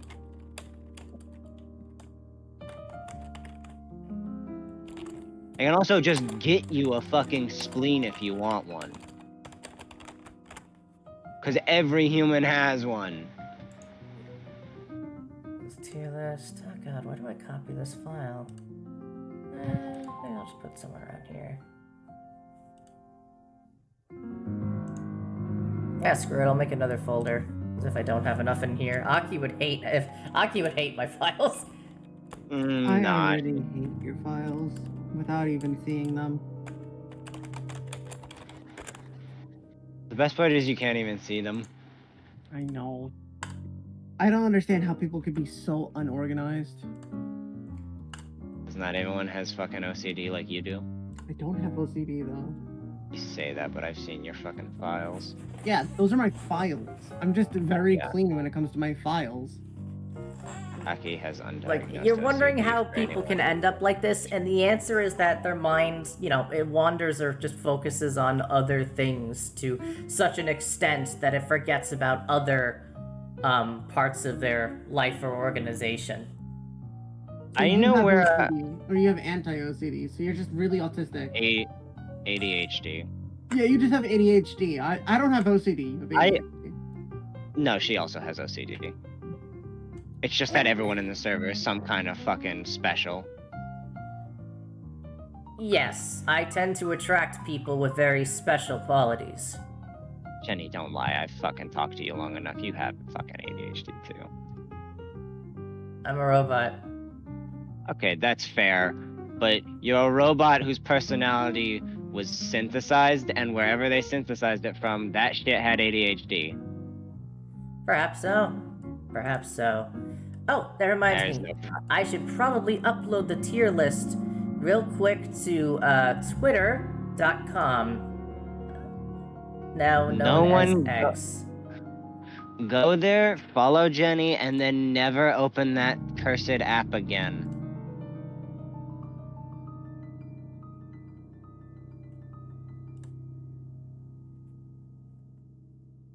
There we go, and we'll just go ahead and type something like, Thank God there was no porn in Jenny's recently Does it- downloaded. Does anybody know, what was the name of, like, the one or two, TF2 YouTubers who were, like, complaining about, like, a weapons list or some shit? I don't fucking know. No one, dear God, anyone here knows.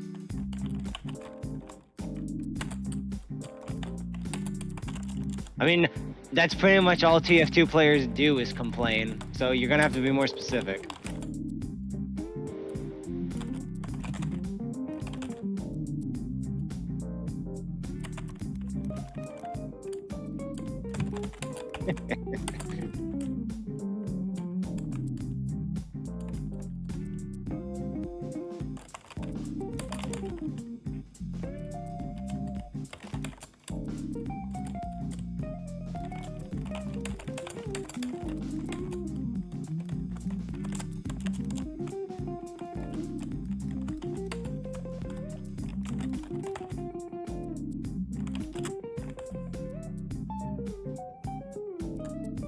And there. And now I'll also just briefly put in the server. Put it, shit, I don't know where the hell I'm gonna put it, actually. Just put it in. That's actually a good point. I want to say general because really, where the fuck else are you gonna put it? Bit of gas. I guess put it in general and pin it. It's probably the best thing you could do. You can just like put it in like one of your like other things that you have for like the PowerPoint presentations. Oh yeah, that one would work. I didn't hear what you said, Aki. The PowerPoint said- presentations area. Yeah, Oh! the slideshow's one. It's not really a slideshow, but it basically works.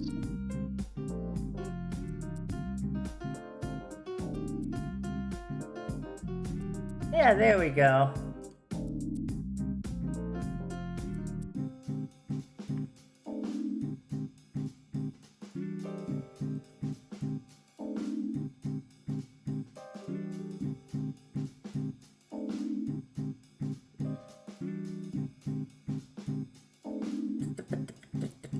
Okay.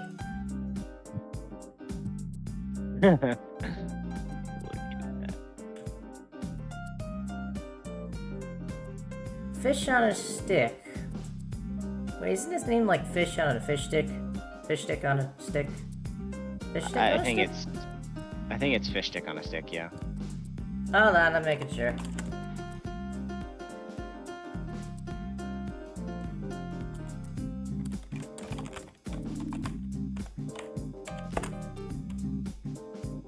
Yeah, it's fish stick on a stick. Okay.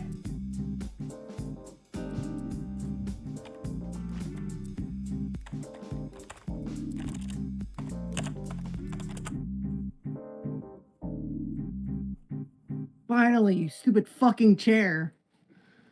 Huh? Why did you call Jenny a chair? Not you, not Jenny. The fucking chair. If you look at my stream. No one. Why would I be looking at your screen? Oh, you're playing that game. Wait, is this a rage game? It's kind of. That's funny. I'd like to see Jenny play that, especially now. Hold on, is fishing on my stick even? Hold on. It's like Quap, but worse. Yes. Do you remember Quap?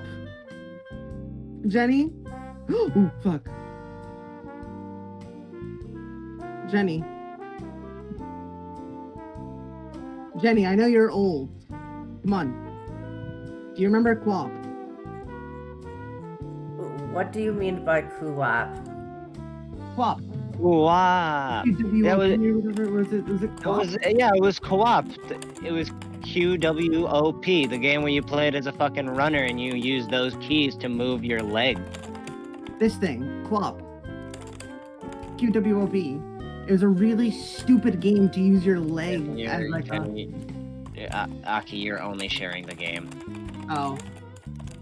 Well, it was a really stupid game. Are you fucking kidding me?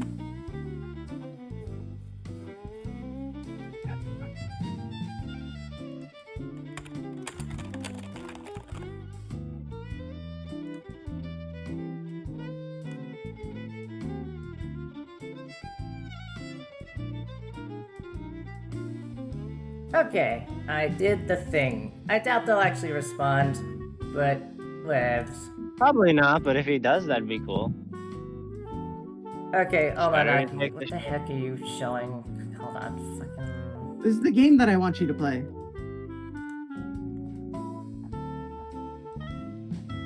Just a moment, I'm popping this out so the stream can see what bullshit you're pulling. As soon as the window wants to move, why does the window not want to move? Oh, there we go. How the fuck do I do this level?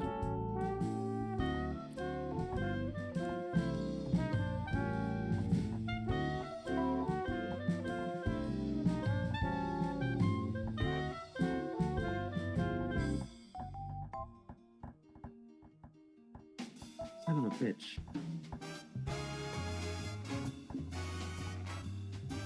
This is not a good level to explain the game. So this is the game, right?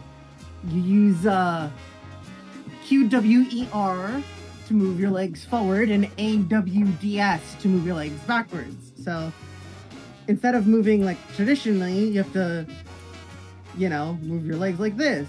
So to move forward, you need to do what is it? Fucking WQER like this. And to like rotate left and right, you need to do WQDF or the opposite of ERSA to move in like certain directions. So you could like little tippy toes. Well, that does look cute. This is gonna be what you're gonna do for Cody, though. You also have a jump button. At least it'll be better than playing Celeste B-sides. Oh no, this is gonna be much harder. You know, this is a proper rage game. Celeste was meant to be played. Yeah, like there's just jank controls. Like for example, one of the levels that you'll wind up getting to is just a jump. That's it. That's all it is. But guess what? You need to look up a YouTube tutorial on how to figure out how to do fucking jumps, or just learn it from me. But you have to basically just do this, and I'm still trying to get used to it. I only know how to do it the like stupid way of doing this.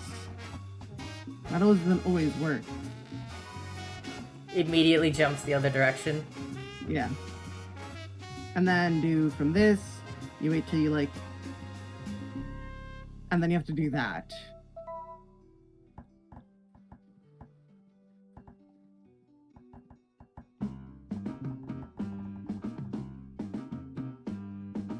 Like, come on, come on. Get up. Get up. Get up. Get up. No, get up. There we go. All 4 has to be touching the ground. Here's the next level after that.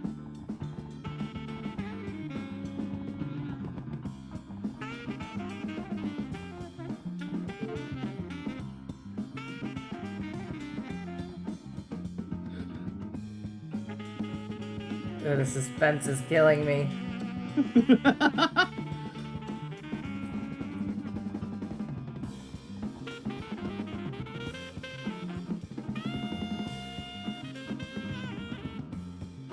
This game reeks of Unity. It really does. I think it starts off with the whole Unity stream too and everything.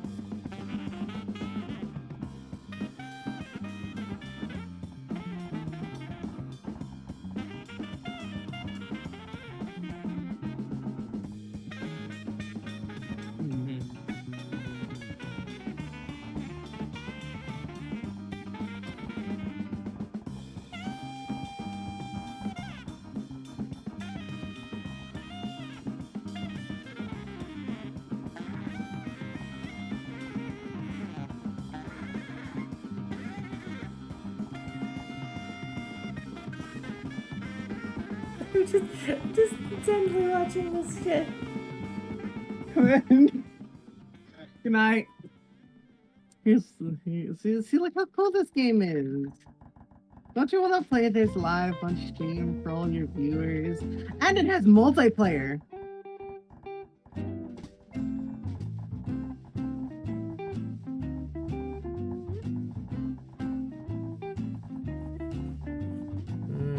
Speaking of players and multis, I should probably raid someone.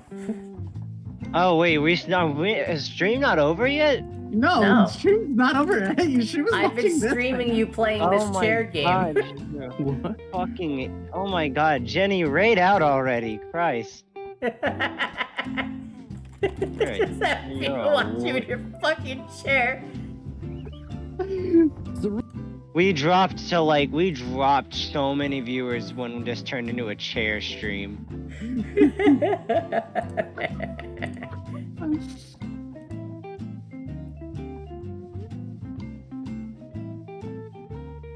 No, fuck. Get back down there. God damn it. Stupid chair.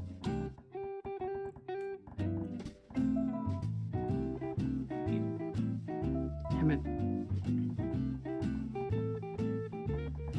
Alright, we'll go ahead and raid,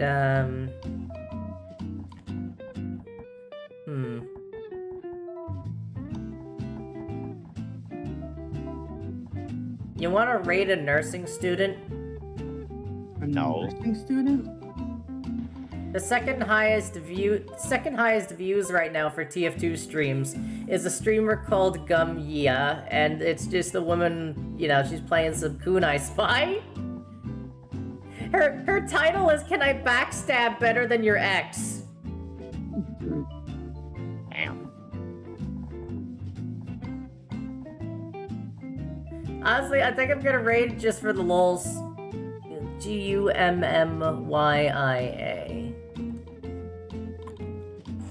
Okay, who the fuck is streaming saw the video game? Okay, that makes more sense. No! Oh, that was almost a perfect flip. There's some popular streamer right now streaming saw the video game, and he has so many viewers that him alone is enough to give him more viewers than the entirety of Team Fortress 2 has. Oh my god, you go into the thing and all you see is chair. What? If you go in, Alrighty, it probably. I'm gonna probably raid see now. it. All you see is chair if you go into Raid. Team Fortress 2. Oh, because among me? Yes, that's what you see. Oh, shit. You can't destroy Don't that chair sentry. backflip, let's go. Sorry to pop in Wait, why unannounced. didn't you raid out Who's to in Gen of Benny? TF2? Oh my god! Or Jenny, I'm sorry. Welcome! I'm assuming you're TF2 enjoyers. It has been a long time. Holy Posh. shit, Welcome. Posh knows Hello, them. Madam Bone. Yeah, kick your MG, they're cheating. Not that it matters. I should just reach you. I'm gonna just reek you guys. It's not worth it. Were you guys playing TF2? Howdy, cat. I think Push came by a very long time ago. Push has been it was a while. You guys were not playing TF2. Interesting. What game were you guys playing then? Enlighten me. I just saw the TF2, so I got excited because, well, we're playing TF2. I always play TF2. I love TF2. It's my favorite game. Fuck, man. I'm gonna be